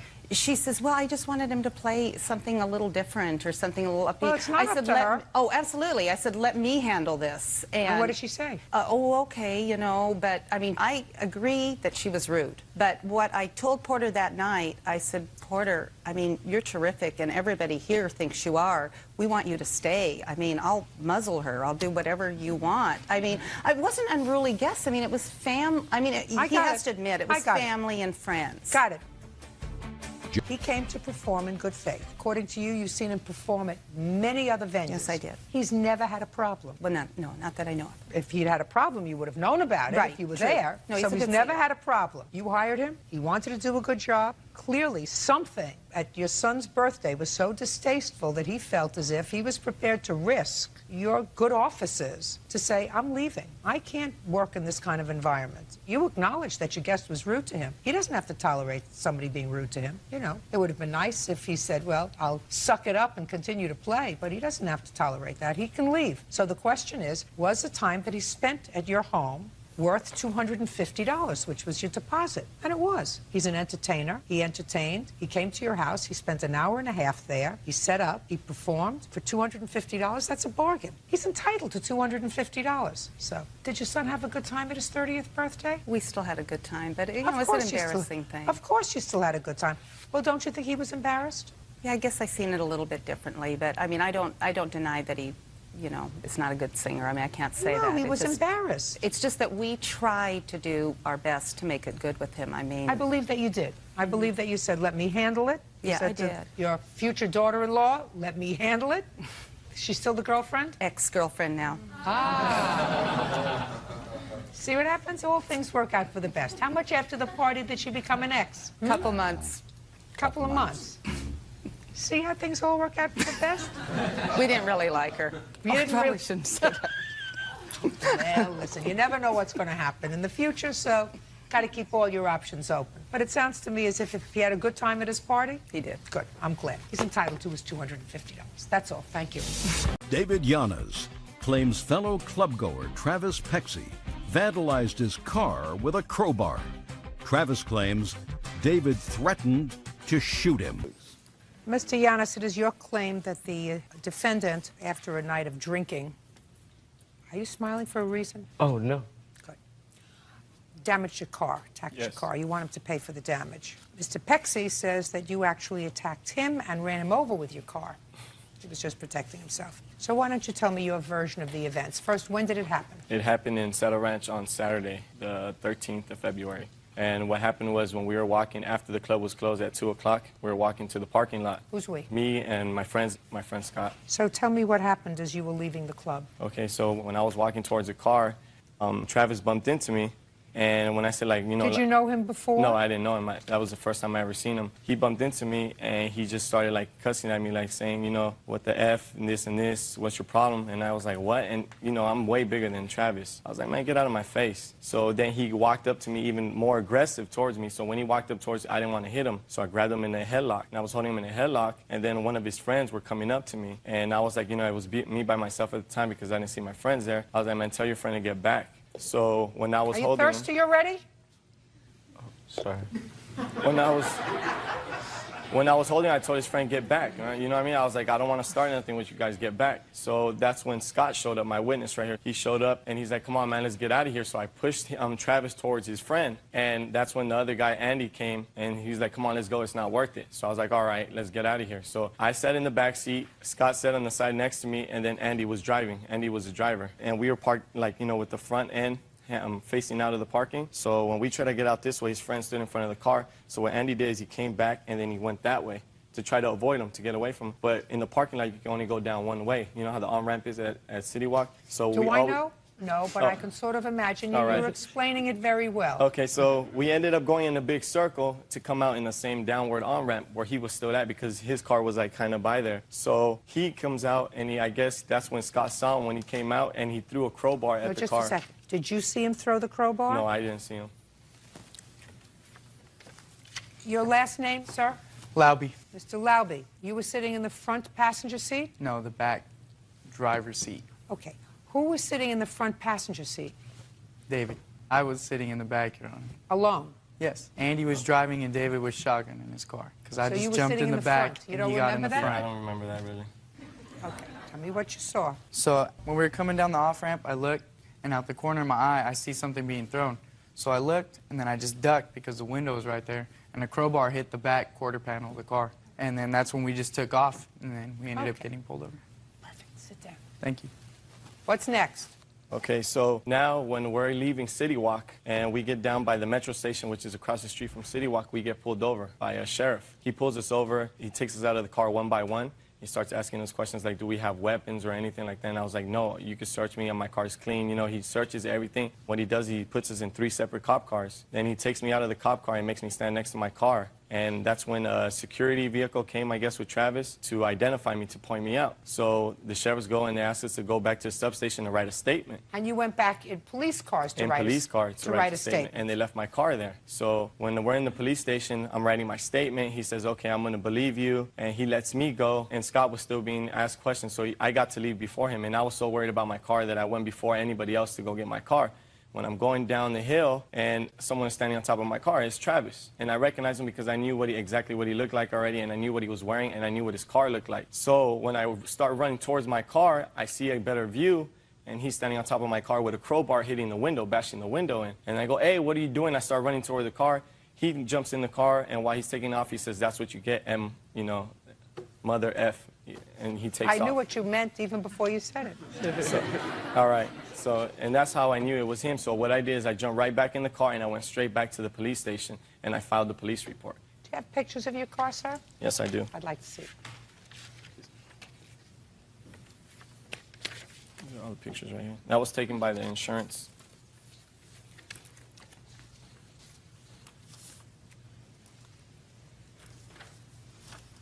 Did you have the car fixed?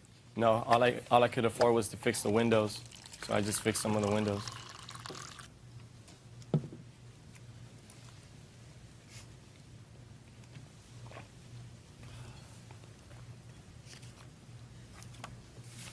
right, Mr. Pexi, let me hear your version of the events, sir. What time had you arrived at the club? Approximately 1:15, 1:30. And where had you been prior to 1:15? Where I live in Santa Clarita. I don't hear you. I'm sorry, ma'am. Where I live in Santa Clarita. You were at your house? Well, I was picking up these Listen to me. I have a question, and I don't want you to start thinking, machinating about the answer. Okay. You arrive at a club at 1:15 in the morning. My question is a simple one. Where had you been prior to 1:15 in the morning? Picking up my significant other at the time. Where had you been prior to picking up your significant other? Getting ready to go out Saturday night. At midnight? At my house. At midnight. Yeah, it took the girls actually a really long time to decide where we were going to go. Mr. Pexi. Yes, ma'am. I don't believe, sir, that you got to a club that was going to be closing, or you were going to leave in a half hour at 1:15, 1:30 in the morning when you were out in the parking lot at 2 o'clock. Do you understand what I'm saying, sir?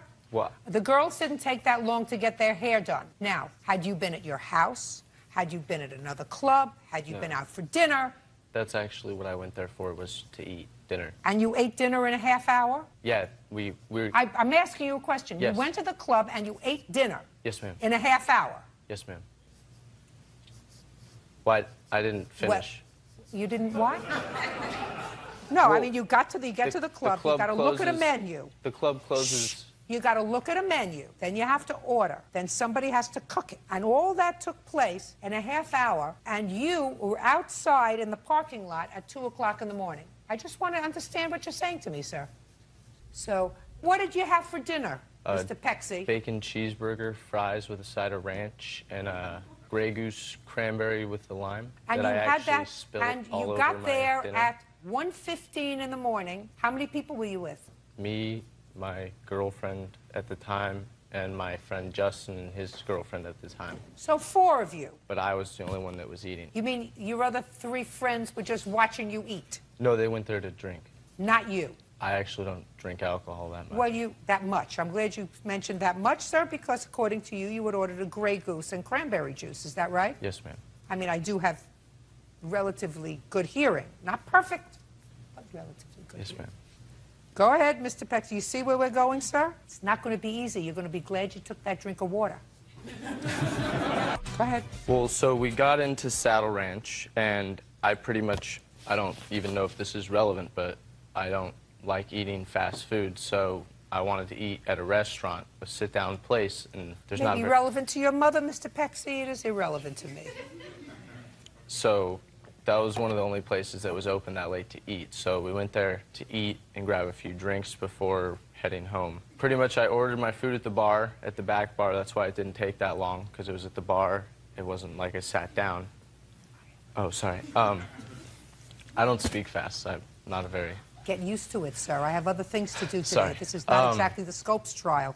So I spilled my drink actually all over my dinner on the way to the table, so I actually didn't really get to eat most of it because it was soaked in my drink. And as I was finishing, they escorted us out of what? my meal. Well, what I was thought you couldn't eat your meal because your drink spilled on it. Well, I mean, I had drove all the way down there for food, so I just salvaged what I could, I guess. I'm trying to salvage the rest of your case, sir. Can we move on, please?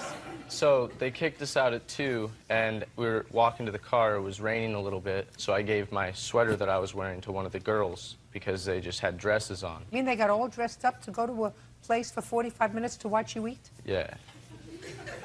Go ahead. They're very high maintenance. Go ahead. No, you're high maintenance. And They're so, not high maintenance. If 3 people are watching one person eat, and they have spent an evening getting ready, because according to you, it takes them a long time to get ready. Yes, ma'am. And the entire evening was spent watching you eat a soaked hamburger. They're not high maintenance, sir. You are. Well, I know I am. Now let's move on, Mr. Pexi. So we walked back to the car, which was parked on the opposite side of Saddle Ranch. And my car was backed into the spot that we were parked in. It was in a parking garage. And everyone was getting into the car, and I was the driver because I was sober, because I don't drink. He drank cranberry.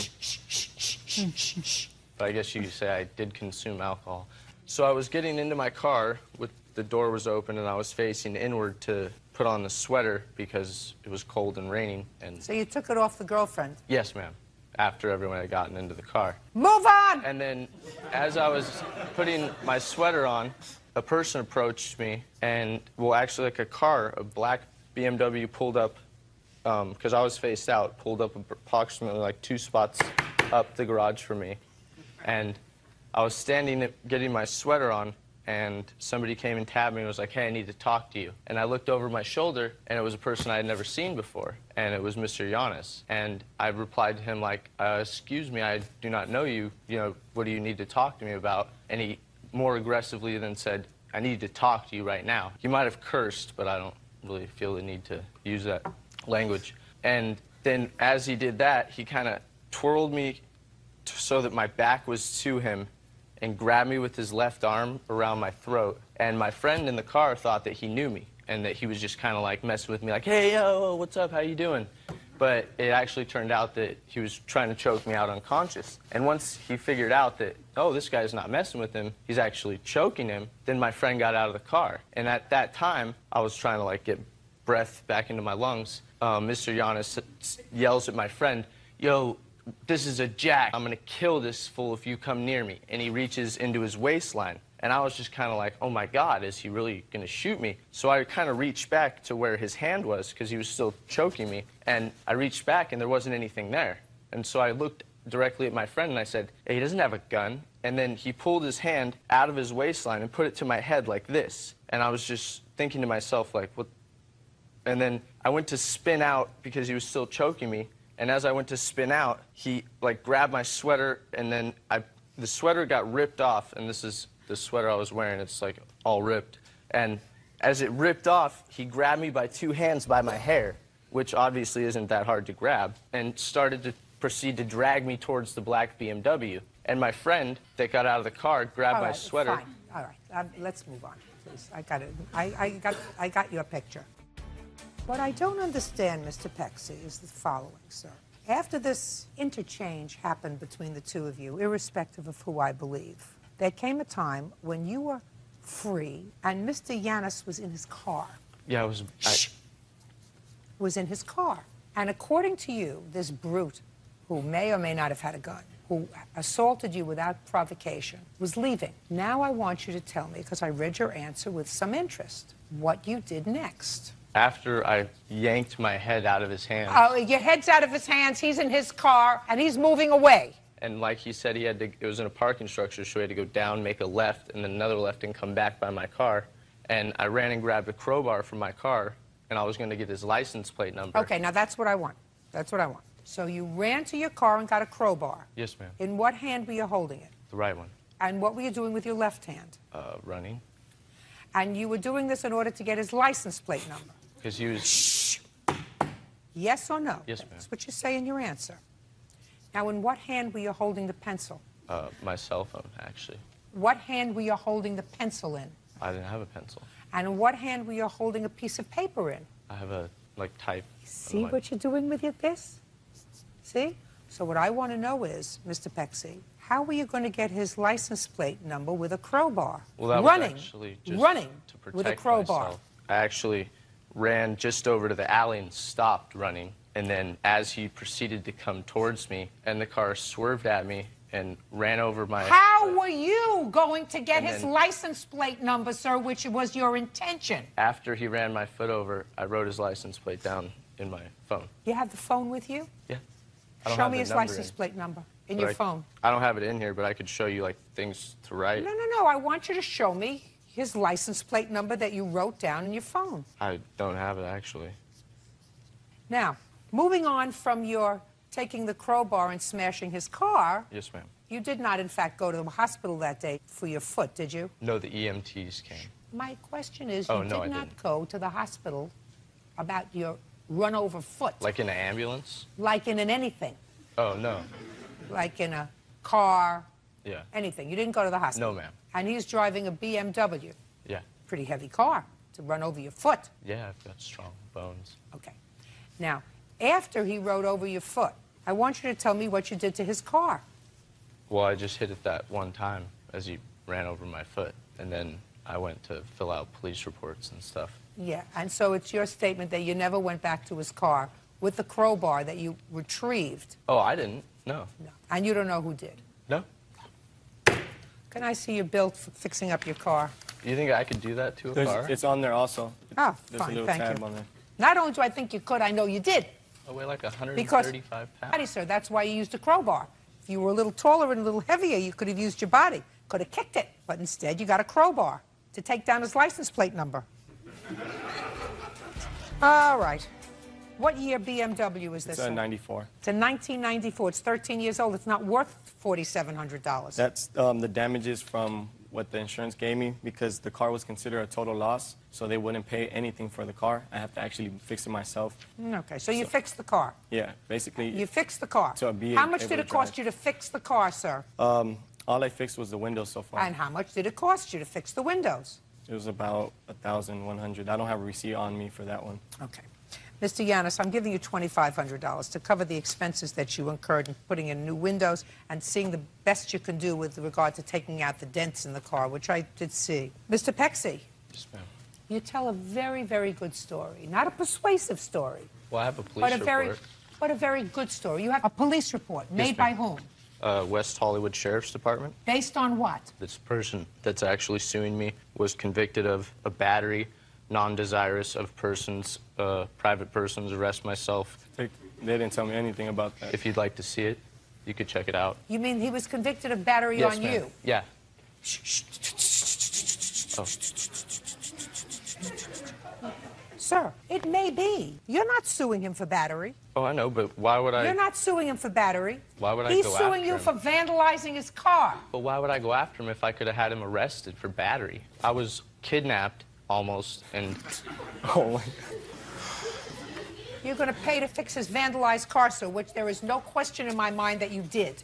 There is also no question in my mind that you precipitated this argument in the parking lot that day, not him. Because if you think that I believe this cockamamie story that you told me about getting to the club at 1:15 to have a hamburger while your three friends watched you after dressing for 2.5 hours to go out for an evening, I don't. Thank you very much. Thank you. Parties are excused. You may step out. 25-year-old Chad Navarro is suing the mother of his daughter, 23-year-old Jennifer Resnikoff, for stealing money from his bank account.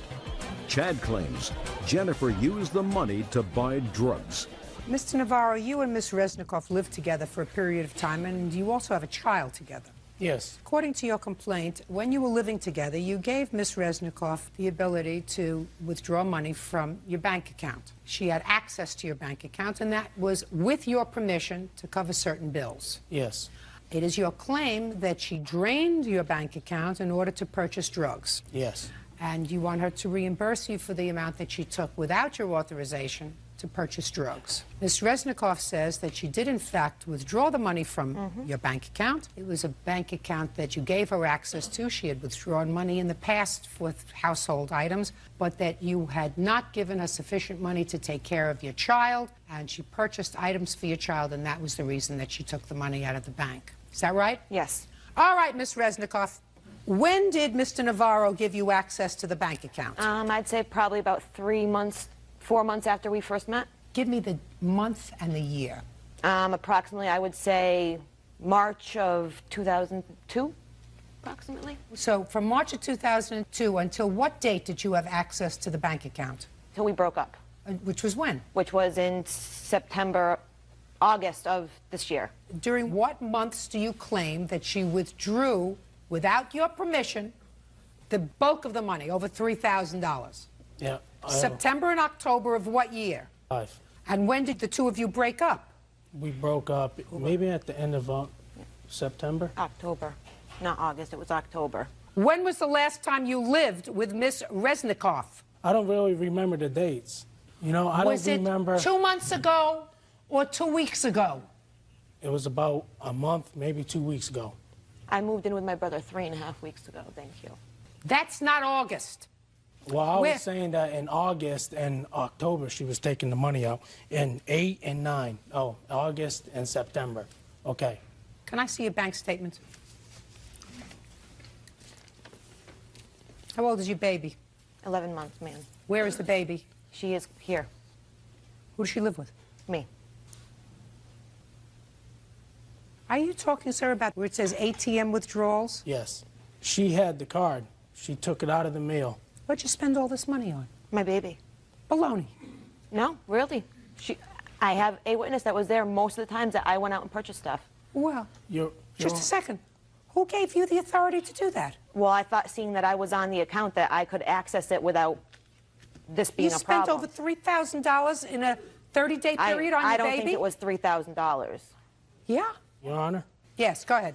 Right on the back page, you can see the checks that she wrote to cash. So, I mean, why would she full of write it to baloney. cash if she was just buying the stuff for the baby? Listen She could have just went Listen there. to me. It's baloney. I just said to you, it's baloney. I was just saying, sorry. Yeah, it's baloney. My question to you, Mr. Navarro, is something that, to me, is more serious than $3,000 out of your bank account. You have a son or a daughter with this lady? Daughter. And you separated, and she took the baby? Yes. And you say she's got a drug problem? She's with her brother right now, and So she's what? been clean. How do you know that? Because How do you know I that? trust her brother. Her brother's my best friend, and I trust him. And You trust him to what? He's there all Take day. your hands out of your pockets. He's there all day, Well, and why? He doesn't work? no, he does work. He does eBay. What do you mean he does eBay? eBay, he sells stuff on eBay. Where does he get the stuff he sells on eBay? He buys it offline and then sells it like laptop computers and stuff like that. Where does he get the money from to buy the stuff, sir? Where does he get it? From eBay. He posts the stuff, he gets the money, and then he uses the money to buy the stuff again. You know what I mean? That's how... Do I know what you mean? I know what you're telling me. I know what you're telling me. What do you do for a living? Me? I'm a warehouse manager. Let me tell you this, Mr. Navarro. If somebody has a $3,000 a month drug habit, which is what you're alleging, you don't get over a $3,000 a month drug habit unless you go into an inpatient facility for a long time. And I wouldn't believe my best friend, who makes his money in some unorthodox way, that his sister is clean. You following me, sir? Yes. That's what I would worry about. Not the fact that she took this money out of a bank account that you gave her access to, that she's had access to for 3 years. You should have been watching the store a little more carefully. Do you understand? Yeah. What I would worry about is my 11-month-old child, if you believe that she was using drugs, which is very easy to find out. You go to court, you file for custody of your child, they take her in, they do a drug test on her hair. They do a hair follicle test, and the hair follicle test will show what kind of drugs she had been doing over the last year, in what amount, and in what frequency. Not whether she used drugs the day before, but it will show a pattern of drug use. That's what you do. Do you understand? If that's what you think. Well, she even admitted listen to me. me. Have you done that? What? No. Take custody of your daughter? No. Well, then I hardly believe, sir, that a man, the only one in this whole family of 3, she, her brother, and you, the only one who works, who has a steady source of income for a long time, you're the only one who can manage to hold it together, has not done that. I said, it's okay for you. You can go live with your brother. You and your drug habit, and your brother and his unorthodox business can all go live together, and I'll do what I have to do. That's not what a responsible person does, Mr. Navarro. Responsible person doesn't leave an 11-month-old child with someone who had a $3,000 a month drug habit. You want to say anything? Yeah, I did not have a drug habit. I had admitted to him that I had tried certain drugs, which I'm not proud of. Just a second. Where did you get them? Where did I get them? No, I asked the question. Don't take time to think of the answer. Where did you get them? From his... He gave them to you for nothing, or did you pay for them? I paid for them. Out of this money? Part of it, yes, but not $3,000 worth. I don't care if it was 20 cents. She says she told you she got the drugs from your... There was an intervention that we had, and everybody came over, and she admitted that she was doing the drugs, and she did not just tell told me. She just told me she was doing drugs. But it was more than that, what you admitted. Listen it to me. wasn't only that. Listen to me, sir. I believe if she admits to a little, she used a lot. My problem with you, Mr. Navarro, is when you go to court and seek custody of your daughter, they will do a drug test on her mother. And I guarantee you that if it's established that she's been using drugs, the chances of you getting custody of your child, if you don't do drugs... No. The thing is, if I do that, she said she would run, so... She said she'll run? Yeah. Mr. Navarro, that's what they all say.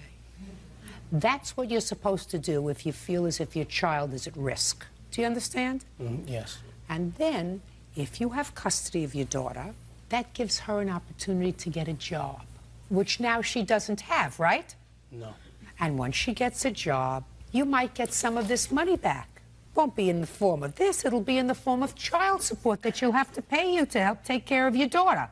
You get it? Yep. That would be my concern, sir. My 11-month-old would be my concern. Is it yours? Yes. Good, your case is dismissed, that's all. Janelle Monet is suing her ex-boyfriend, Christopher Cook, for rent, utility bills, and a broken door.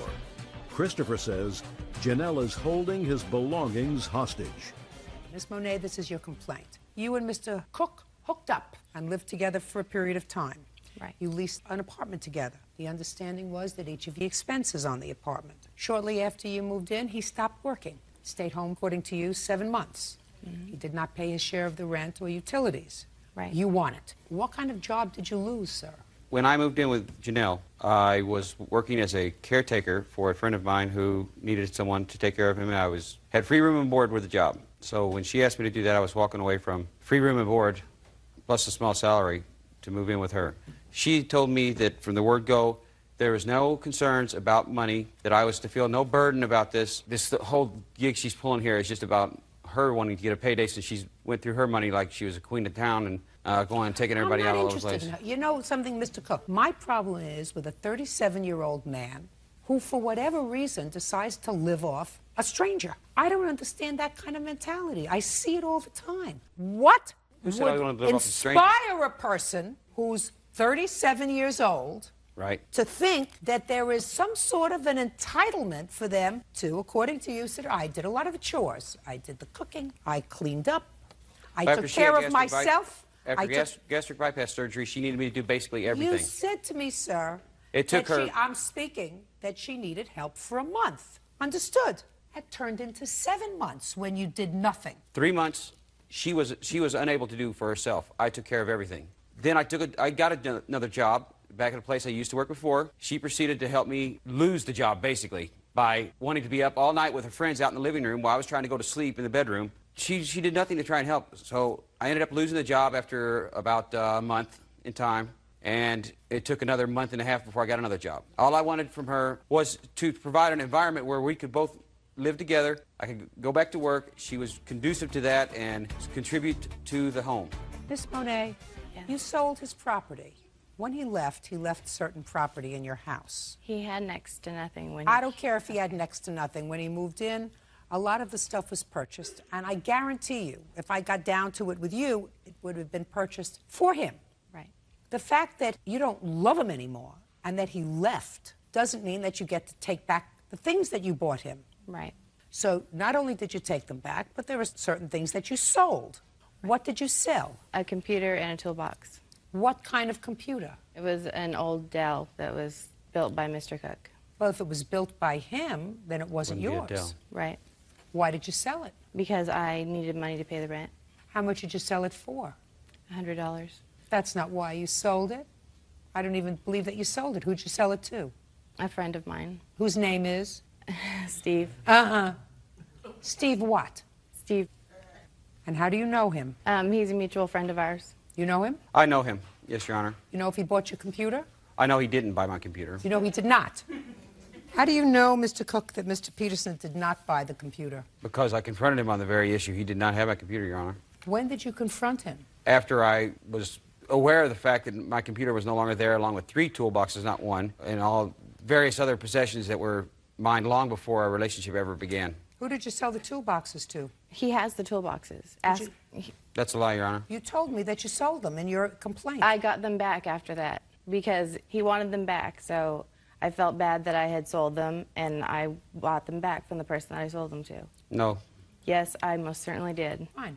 Who did you sell them to? I sold them to a friend of mine whose name is Francisco. He bought them for $60, and I bought them back. Wouldn't pay for Can I ask you this question, Miss Monet? Yes. As for his personal belongings, when Christopher left home, and the means of recouping some of my losses and supporting myself, I had to sell his tools. That's what you wrote in your complaint. No, I bought them back because I felt badly. Why wouldn't you tell me that you purchased them back and gave them back to him? Because I just recently did this. Just last week. You mean after this lawsuit, or you just recently did it? Yes. All right. Well, you had an opportunity today to review your complaint and to sign it. Right. Today, nowhere did you modify this complaint, right? Right. I mean, do you think that there's something wrong with me? They don't No. keep me here because I'm good looking. You lived rent-free for how long? Rent-free is Rent-free. is there not a exchange of me doing activities or work for her that's also... No. No. That was There the was- arrangement we I had. don't believe that. That was the arrangement we had, Your I Honor. don't believe it. I'm telling you that's what it was. whether I you don't believe care it or what not. you're telling me, sir. I don't believe a 37-year-old She had man. I'm gastric bypass- speaking with any kind of character says, you take care of me, I'm going to do the cooking. It wasn't. She had gastric bypass surgery. That's fine then. If you love her and you want to help take care of her, you do that. For a week, 2 weeks, a month, as long as she needs you to help her take care of her, that's what you do if you love somebody. But you don't do it as a livelihood. I'm That took speaking, sir. You lived there not a month, not 2 months, not 3 months. You lived there 7 months, and in 7 months you didn't pay any rent. Consider that your tools. You got it? But you're not getting any rent money from him, madam, because he had no right to sell his property. Right. So whatever Right. money that you got for his property, put it towards the rent. Okay. Sounds to me like the two of you deserve each other. Your case is dismissed. Yours too. Goodbye. Kenny Loud says neighbors Keith and Tammy Cavanis owe for the return of 2 dirt bikes. The defendants are countersuing for harassment and defamation of character. Miss Loud, you and the defendant were neighbors. You purchased 2 dirt bikes at some point, and then according to your complaint, you and your husband separated. You couldn't maintain the payments on the bikes, so you sold them to your neighbors. Yes, ma'am. And they acknowledged that you did, in fact, sell them to them, and the price for the 2 bikes was, I believe, $1,800. Is that correct? Yes, ma'am. You made only $300 worth of payments, is that right? Yes, 3 ma'am. payments of $100 each. Yes, ma'am. And your last payment was in February? Yes, ma'am. She wants her money. Do you have a defense? We attempted to make the payment, and she refused it. Show me. Here's the return. That's the receipt for the money, or the certified letter, and that's where they refused it and sent it back. We called her. March 23rd. When was your payment due? On the 15th. Of we what? called her on March 15th.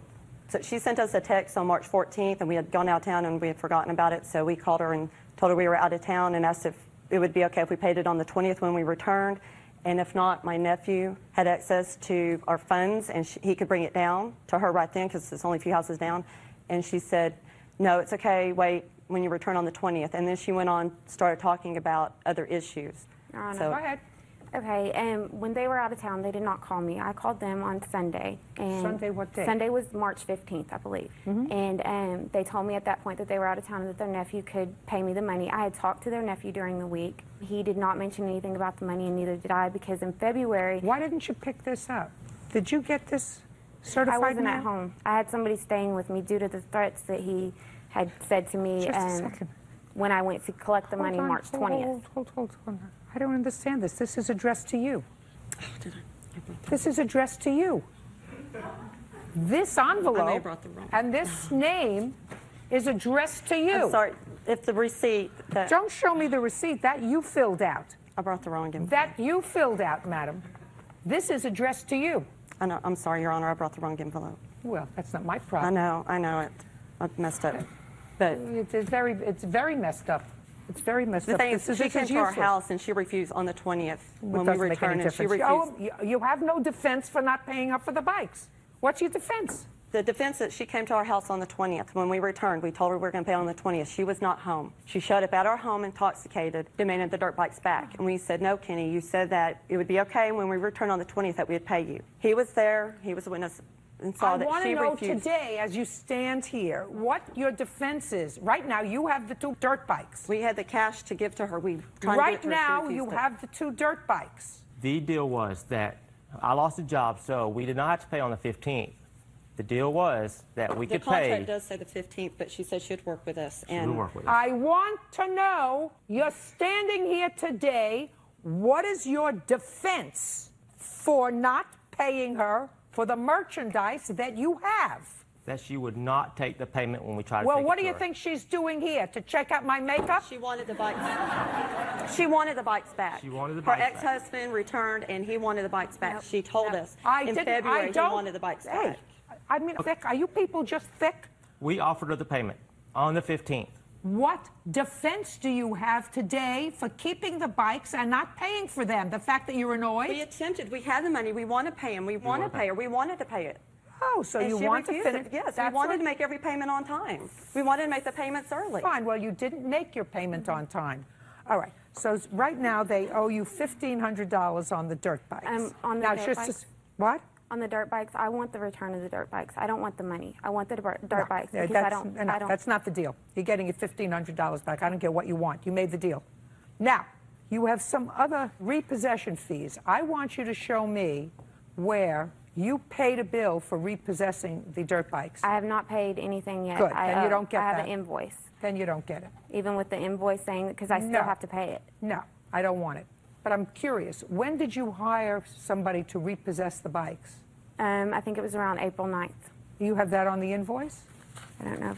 I think the invoice is just dated the day that they sent it to me. June 1st is the date of it. No, not interested. Take it, throw it in the garbage. They didn't get the property. But I still have to pay the money. That's your problem, if you're going to pay the money, and I don't think you are. So far, they owe you $1,500. Now, you want to get to the last part of your lawsuit, which is defamation of character. Yes, ma'am. I was the assistant leader in a Girl Scout troop. She was the leader, and both of our daughters were in it. And on Friday, March 20th, is when I went over there to get the dirt bikes. And then Saturday is when she sent an email to all of the parents, to the girls in the Girl Scout troop, saying that I was no longer going to be the assistant leader. Let me see. I had not resigned.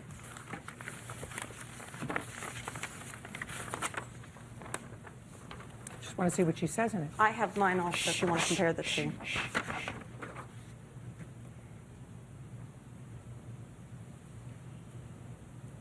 This is not defamation.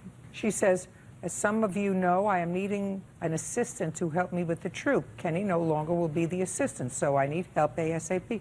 She doesn't say anything else about you. I was forced out of the group by her when I had sent. I don't care. I talked to the. That's not defamation. Show me something that indicates that she defamed you in some way, madam. Okay, because of that email, I found out about that email, and I had called corporate Girl Scouts, and then they came in, and at that point she had said, well, Don't tell me what she said. She said it to. Yeah, they owe you $1,500. Now I'm going to entertain in 30 seconds or less your counterclaim. She kept calling counsel over and over again. They were just Don't tell me irritated. what they were just. And she told them that You can't tell me what she told them. That's hearsay. I have the letter from the council. I don't she care told if them you that have I a stole letter. money. Just a second. I don't care if you have a letter from counsel. I don't read letters from counsel. Letters from counsel are hearsay. You have anything that she wrote? Oh, I have the letter that she sent to all the girls. Well, she sent it to counsel to send it to the girls and saying that I told them stuff, which I didn't. And then the letter from counsel says that she had me investigated Just for a stealing second. money. I don't care. That's hearsay. Do you understand? That she had me investigated for stealing money? That's And she- hearsay. This is not defamation. She's saying that I understand that Tammy Cavan has communicated with you by email or in person about a week and a half ago that I had quit the troop. That's not what she said at all in her email to the troop that you gave me. She just said I will be needing a new assistant and Kerry will no longer be. She didn't say you quit. Show me where it says you quit. I have the resignation letter. I don't have it. I didn't ask you anything. Do you still have that email? You have that? You still have it?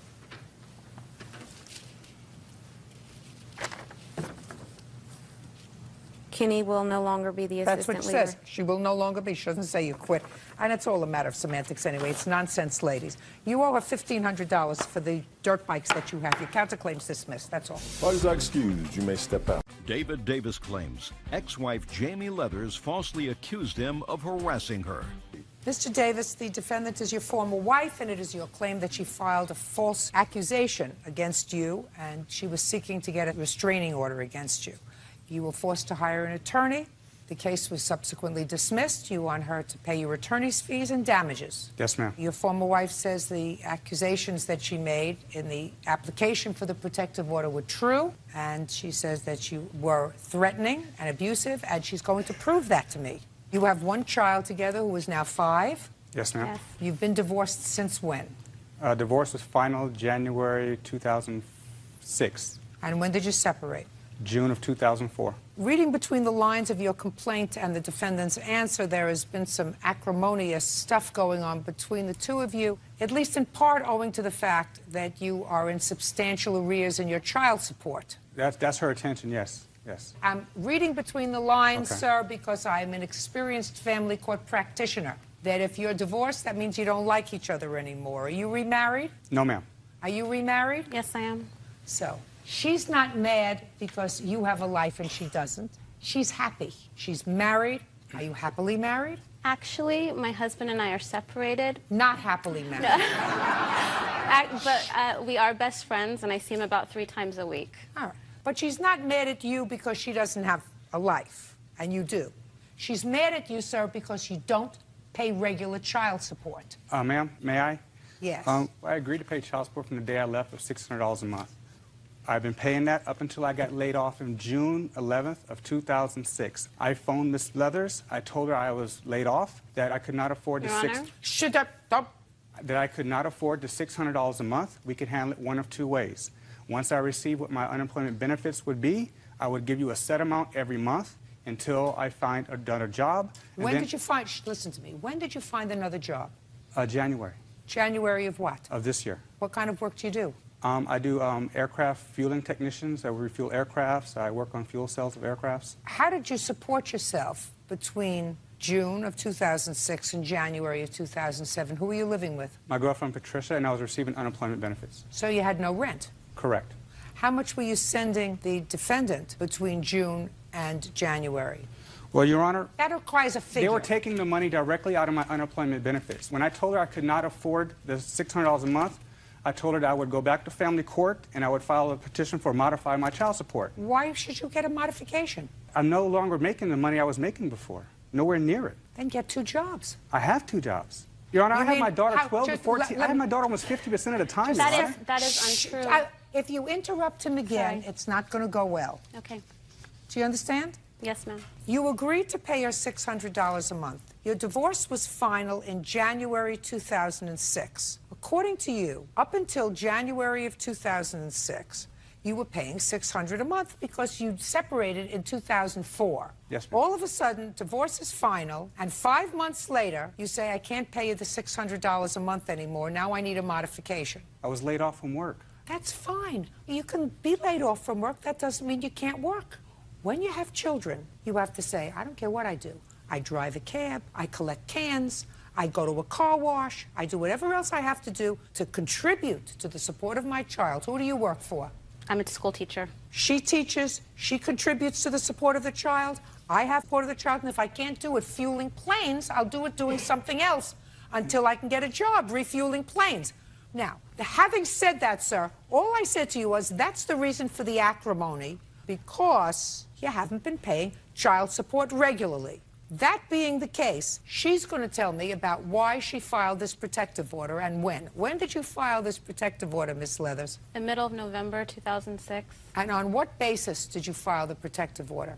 As he said, he and I separated in June of 2004. By the first week of July of 2004, I'm not interested in anything that happened in 2004. Nothing. Okay. I'm interested in anything that happened the 3 months immediately preceding November of 2006. Good. When you filed for a protective order. Okay. Period. August 10th, 2006, I went to pick up my daughter. My mother was with me and my stepfather. He dropped off my daughter and he said, your game is over, Jamie. I've had a private investigator follow you and I have your bank account information. And I looked at my mother and I said, these are the kinds of things I'm talking about. My mom said, you take your daughter, you keep walking. So my stepfather and I walked. Well, I don't know what he meant by that. What did you I mean? didn't know what he meant by that What either. did you mean by that, sir? Your Honor, the man she's been living with, the man she married, this is the whole root of the problem we've been having. This man she met on the internet and moved out here from Chicago. I had concerns about the welfare of my daughter. She's allowing this man to take my daughter to the public restroom. She's Your allowed Honor? this. She allowed. Listen to me. Listen to me. That's not your business. It's my daughter, my 2-year-old daughter. It's not. Listen to me.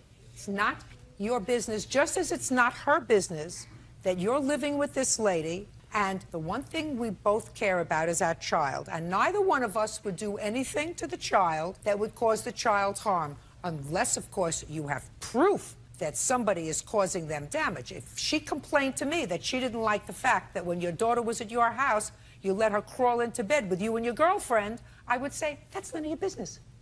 And I'm saying to you, your concerns about somebody that she met, whether she met him on the internet, or she met him in a park, or she met him at McDonald's, are none of your business. I don't, now, Your Honor. all I want to know is, what games were you talking about, sir? I'm talking about the games where she has accused me to this man. Since she met this man, I have wanted to meet him.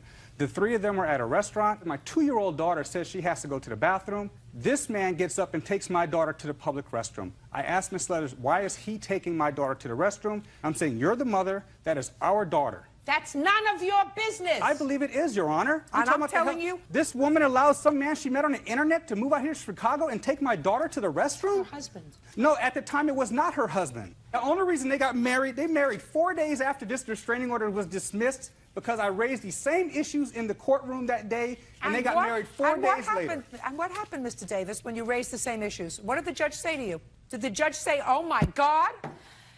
Oh, my God, we best call Child Protective Services immediately? Is that what the judge said to you? No, ma'am. The judge did not respond. Excuse me? The judge did not respond to those. That's right. The judge did not respond. Listen, you don't have control anymore, sir. If you believe that someone is doing something that is not in your child's best interest and is harmful, abusive, or neglectful, your responsibility is to go to court or call Child Protective Services if you want to play that game. I would discourage you from doing that, but you don't start up with her. Just as she would have no sympathy from me if she said, I don't believe that my daughter has any right to stay at their house. She does stay at your house, doesn't she? Yes, she does. And occasionally crawls into bed with you? Yes, she does. Sometimes she does. And you sleep with her? Yes, ma'am, I do. And she's your girlfriend? Inappropriate? I don't believe so. Oh, well, who set you up to be the moral monitor? Well, You're a moral, just a second. You're a moral monitor. You have now a 5-year-old child who knows that you're not married to this lady, that you share a bed with her. I don't know what you wear when you go to sleep, and I don't know what she wears when she goes to sleep, but she crawls into bed with you. And if she said to me, I'm not letting my daughter go there anymore, if he's going to let my daughter crawl into bed with her, I would say to her, it's not your business. She loves her father. This is her father's significant other. I don't like significant others. I think you should be either married or not. But it's the 21st century. I'm coming into the 21st century. It's not your business. And I say the same thing to you. It's not your business. I respectfully disagree. Well, I don't give a rat's behind, sir. That's why I sit here. That's why I sit here, and I have been in this business for 40 years. Yes, ma'am, I understand that. 40 years. And I'm telling you, you got to let go of it. Now, I want you to tell me what you meant when you said the game is over. I meant that for the last 2 years, she's been putting my daughter in situations where my daughter has no business being involved with. Your Honor, I'm a school teacher. I'm a Listen to me. kindergarten teacher. Listen to me. The fact that she moved in with a man and didn't know, that says a lot. Listen to me. I'm getting the gist of it. Okay. I want to know what he said to you that inspired you to file for a protective order. The private investigator I found alarming. Okay. Because I'm thinking somebody's following me Fine. around. And Private investigator, he's allowed to hire a private investigator if he wants to. And then I get phone messages as well as phone calls, calling me names. You say that in your answer that you saved those. Yes. I'd like to hear them. Give it to Bert, please.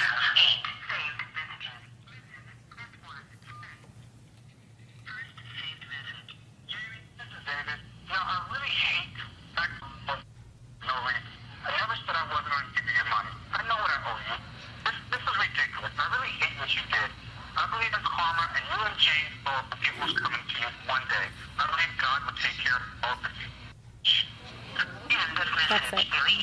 Okay, so you have one message. I have message after message after message, but that was the one that I thought pretty much wrapped up. His anger is about the child support. Well, so he called you a foul name. Right. Called you a foul name. I would like to say Put that... your hand down, madam. I'm sorry. It's just there's been many messages. Listen to me. Put your Okay. hand down. Okay. If that's the worst of it, it's not terrible. Right. Not nice, but not terrible. Go ahead. Keep going. It's this vibe, I would say, as a woman, that we get our intuition, He makes me feel unsafe and uncomfortable. Can I see the application that you filled out for the protective order? Sure, and I can also give you, I have been keeping a log of the harassment. When did you hire a private investigator, Mr. Davis? Actually, Your Honor, I didn't hire a private investigator. The information that I was talking about was information I received from her mother and her father. They didn't want... Just a second. Did you tell her that you had hired a private investigator? Yes, ma'am, I did. So you lied to her? Yes, I did, in order to keep her mother and her father out of distance, because they're the ones who told me this information. What information, sir? That basically the man that she was living with was someone she didn't know from Chicago, and moved him out here to live with her and my daughter. You're talking about something that happened how many years ago, sir? No, yes. How many years ago? It happened 2 years ago, Your Honor, but everything that happened after them getting together, him taking my daughter to the restroom, him taking my daughter to the locker room of the Y and giving her a shower. That never happened. Yes, it did. My daughter's swim class, yes, it did. This is when I finally said, you know what? You can't take a girl, and a man cannot take a girl into the shower. Miss Leathers, listen to me. Listen to me. Somebody who sleeps with his daughter in a bed with his girlfriend has no basis to complain about anything. First of all, you know, I get off at 3 o'clock in the morning. By the time I get home, she's already getting up for work. Mr. Davis, you're backtracking, sir. How is that? There is no question in my mind when you told me that you have your daughter 50% of the time. And that's not true. 46%. 46%. That's not true. It's 25%, Your Honor. The court order is right here. The court order is right here. If you interrupt him again, I'm sorry. I'm throwing you out. Okay. Do you understand? I understand. I'm throwing you out. There's no question in my mind, Mr. Davis, that if your daughter spent either 25 or 46% of the time in your home, that she was crawling into bed with the two of you. Now, you don't consider that wrong. That's your prerogative. You keep your nose out of her business. That's what I'm telling you. Listen, very, very lucky that you got rid of him. I know. You're very lucky you're very lucky that you got rid of him because he's this kind of thick. You got him. He's yours. And he's a very nice man, Your Honor. He's a very nice man. He's a very nice man. He is a controlling. You're interrupting. He's controlling, and he doesn't see the inequality of his positions. He has to let go. He has to say, what's sauce for the goose is sauce for the gander, and I have to rely on the fact that my wife, ex-wife, who is a school teacher, who teaches children, who is an educated woman, wouldn't do anything to place my daughter at risk. But she and he's not. So have you. How? I just told you how. This is a woman I've known for years. This is a man she met on the internet who did not know. Oh, you're an idiot. Did not know. You're an idiot. You know something? She did not know this man. You know something? I got it. The truth is, his conduct is such that I understand why you felt threatened. Right. I feel that today he is unyielding and controlling, and I understand why you sort of dismissed, sir. That's all. Parties are excused, Miss Steph. Your Honor, this woman lied in her declaration. I have proof of that. She actually lied. Wow. Marco Abrigo is suing his children's grandmother, Christina Strickland, for the return of 2 child support payments. Christina is countersuing for the unpaid medical expenses of Marco's children. Mr. Abrigo, it is your claim that you paid child support to the defendant who was caring for your 2 children for 5 years. And the last 2 payments that you made to her, which were deducted from your salary, I assume, were made when the children had been returned to their mother. And you want those 2 payments back. Ms. Strickland says she took care of your 2 children for 5 years. You owe her a fortune of money, and she's counterclaiming. So I have a few questions for you, sir, before I make very, very short work out of you. When did your children go to live with Ms. Strickland? 2001, I believe. What do you mean you believe? I would know the exact moment that my children were removed from my custody. I don't know the exact date that we signed over the children, but it was towards the end. I'm going to say September of 2001. And you signed custody over to Ms. Strickland because you and their mother were neglecting them. And but for Ms. Strickland, the state would have taken them. Fair statement? No. You just decided you had enough being a parent? No. What was it? Well, the way it went down is the mother of the children and Ms. Strickland were talking, and because I was going to be going away. Going away to where? Summer camp? I was possibly going to be incarcerated, and she would not be able to take care of the children. Why not?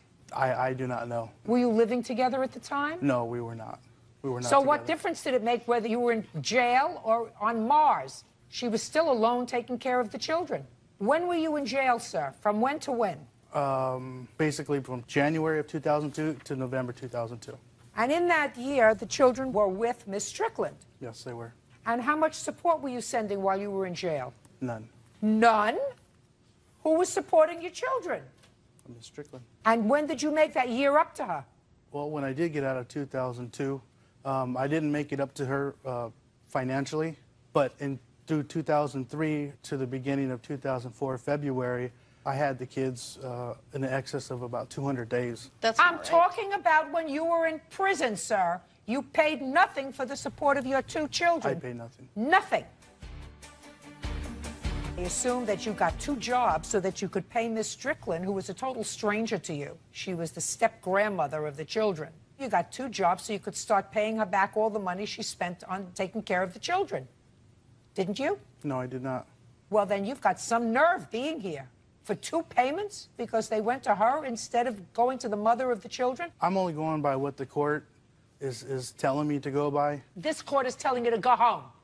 After I would have made you bend down and kiss her feet for taking care of your children for 5 years. So I have no idea what you're doing here. What you're doing here is nonsense. Listen, Miss Strickland. Yes, ma'am. But for the fact that he sued you for this nonsense, you would not be here. Is that correct? Probably. Probably. Because you didn't expect anything from him? Never. And pretty much that's exactly what you got. Exactly. May I say something, please? Absolutely. My grandchildren have been living with their mom since August of 2006. He has not sent 1 penny to support those kids up until this point. Is what she's saying correct? Would you get him out of here? I cannot stand to look at him. Your case is Parties are dismissed. excused. That's They all. step out. Megan Coe claims ex-boyfriend Ryan Anderson owes for loans to buy a car and to pay his DUI fines. Mr. Anderson, you have this petrified look on your face. Oh, sir. I'm not petrified at all. Go see what we can do about that. Okay. Miss Coe was a girlfriend of yours? Ex. I said, I want you to listen very carefully. Put on your listening ears, Sorry. Mr. Anderson. Yes, Your Honor. I said Miss Coe was a girlfriend of yours, correct? Yes. And you knew her for a long time, but got into sort of a more committed relationship around 2003. Sometime, according to you, Miss Coe, in 2005, you loaned the defendant $2,000. Correct. Now you want that money back. That's right. Mr. Anderson says, never any discussion of paying you the money back? It was a gift? Correct. She gave you $2,000 when, Mr. Anderson? It was approximately September of 2005. Were you living together at the time? Yes, we were. What was the money for? Well, it was some fines that I had occurred What kind of fines? through the court system. What kind of fines? They were for DUI conviction. How much were the fines? Approximately $900. Did you pay any of the fines, sir? I had paid some previously, and those were the remaining balance. How much did you pay? The total fines were about $2,800. Is this the first DUI that you had had? I had 2 within a short period of time. That's why the fines were so high. Yes, ma'am. So you paid $2,100, yes. You paid $2,100. The DUIs I assume that you have something that's going to indicate that that's not the case. I'll look at it in a minute, Ms. Coe.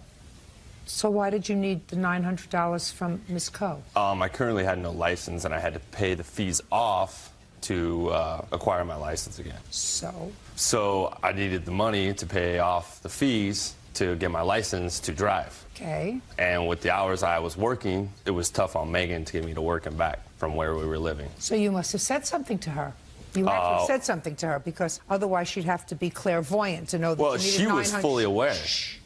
She'd have to be clairvoyant to know that you needed $900, so that had to come a point when you said to her something like, I need $900 to pay for the rest of the fines. Well, we were in a committed relationship at the time. I don't care if committed relationship. I'm talking about words, spoken words. I understand that. So there's going to be words exchanged knowing, well, how come you're not driving? Well, I'm not driving because Well, that's what I want to know. Mr. Anderson. Yes. That's what I want to know, sir. Yes. I want to know what the conversation was, what you said. Yes. And what she said. Megan knew of my circumstances. Don't tell me what she knew. I want to know what Okay, Megan knew said. because of words being exchanged to each I other. want the words. I had told Megan that I had received 2 DUIs in the past, and I still owed an amount of $900 that I had to pay to acquire my license. And she said to you? And it came to a point where she told me when I was eligible for that she would help me pay for those fines. And what did you say to her? That I said that would be great. I could use that, then I could get a car, and I could get my license. And she said, fine. Yes. And that's when she gave you the $900. That's when the $900 came into play for the fees, yes. And what was the other money she gave you? Apparently, she paid $1,000 for a 1983 GMC Jimmy. What do you mean apparently? What is that? I've never seen a receipt or a bill of sale for it. Well, who got the Jimmy? I drive the Jimmy. The registration's in my name. How did you get the car, sir? Megan knew somebody who was selling the vehicle, and she told me that she had given the gentleman $1,000 for the 1983 Jimmy. Okay, I never saw a bill of sale. And how did she give you the car? He drove the car to my house. I looked at it and said, okay, you know, not a mechanic or anything, didn't look under the hood, didn't do any of that. You know, looked at it, it was in, you know, good condition for a 1983, had low miles. It's like, all right, $1,000, that's a good deal. You know, the book value is $1,500. No, that's not a problem. So she gave me the keys, went down as soon as I could with the fees paid, and got my license and got the car registered under my name. Okay, and that's the money? Yes. So it's $1,900? Approximately $1,900, yes. Go. All right. Let's start with the DUI convictions and the fees. You were dying to tell me something. I have receipts for the payment of the fees, and it's over $900. I went and paid myself in cash, went to the courthouse for him because he had no transportation. Do you want to see them, the receipts? No, I believe it. He says that you paid them. Also, it was never a gift to him. It was fully intended to be a loan. I did it to help him out so he could get his license so I would not have to drive him around. Just tell me the conversation, madam. In September, he was eligible to get his license back. And so he was in the mix of trying to get his license back. He had these DUI fines that he needed to pay off. So I told him that I would loan him $900+ to pay off his DUI fines. And he would to pay me back in monthly payments and with his January of 2006 tax refund. Okay, did he do that? No. So he didn't pay you back in January 2006. When did you and Mr. Anderson separate? January of 2006. Tell me how that came about. Well, Mr. Anderson's continues to drink excessively and black out, really pretty much assault me and pretty much say rude things to me. It pretty much came to the point the last night I was there that I had to sleep in front of the door so he would not leave and drink and drive again. Okay, so the fines you paid, and what about the car? How did that come about? He needed a car. I told him that I would loan him $1,000, and he had to pay me back the same way as the DUI fines. How did you find the car? My friend was selling his GMC Jimmy.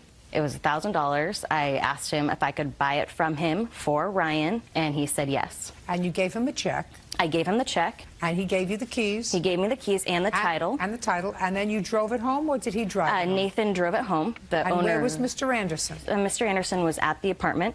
Okay. Tell me what happened when you drove up. I was like, here's the GMC Jimmy. What do you think of it? I think it's a great car for $1,000. I don't think you're going to be able to find something better for $1,000. And he agreed with me. That's pretty much what he said? Mm-hmm. Was he working? Yes, working full-time. Just a second. September, October, November, December, he was working full-time. He now had a car. Right. How much of this $1,900 did he pay back to you? Zero. That's because it wasn't a loan. That's because it became a loan when you decided it was over. Because if it was a loan, he would have paid you $50 a month, $60 a month, $100 a month, $25 a week. He would have paid you back something between September and January. He made excuses as to why he could not pay me back. He couldn't afford going to school. Then you should have thrown him out. What you did with the car was you spent $1,000 on a car, and then you came home and surprised him. That's what you did. You didn't take him to buy the car. You didn't show him the car before you purchased it. You purchased a car for $1,000, and you came home and said, I got your wheels so that you could drive yourself to and from your job so that I don't have to do it anymore. And if the romance hadn't been over, he wouldn't have paid you back anything. We continued to have conversations after January of 2006.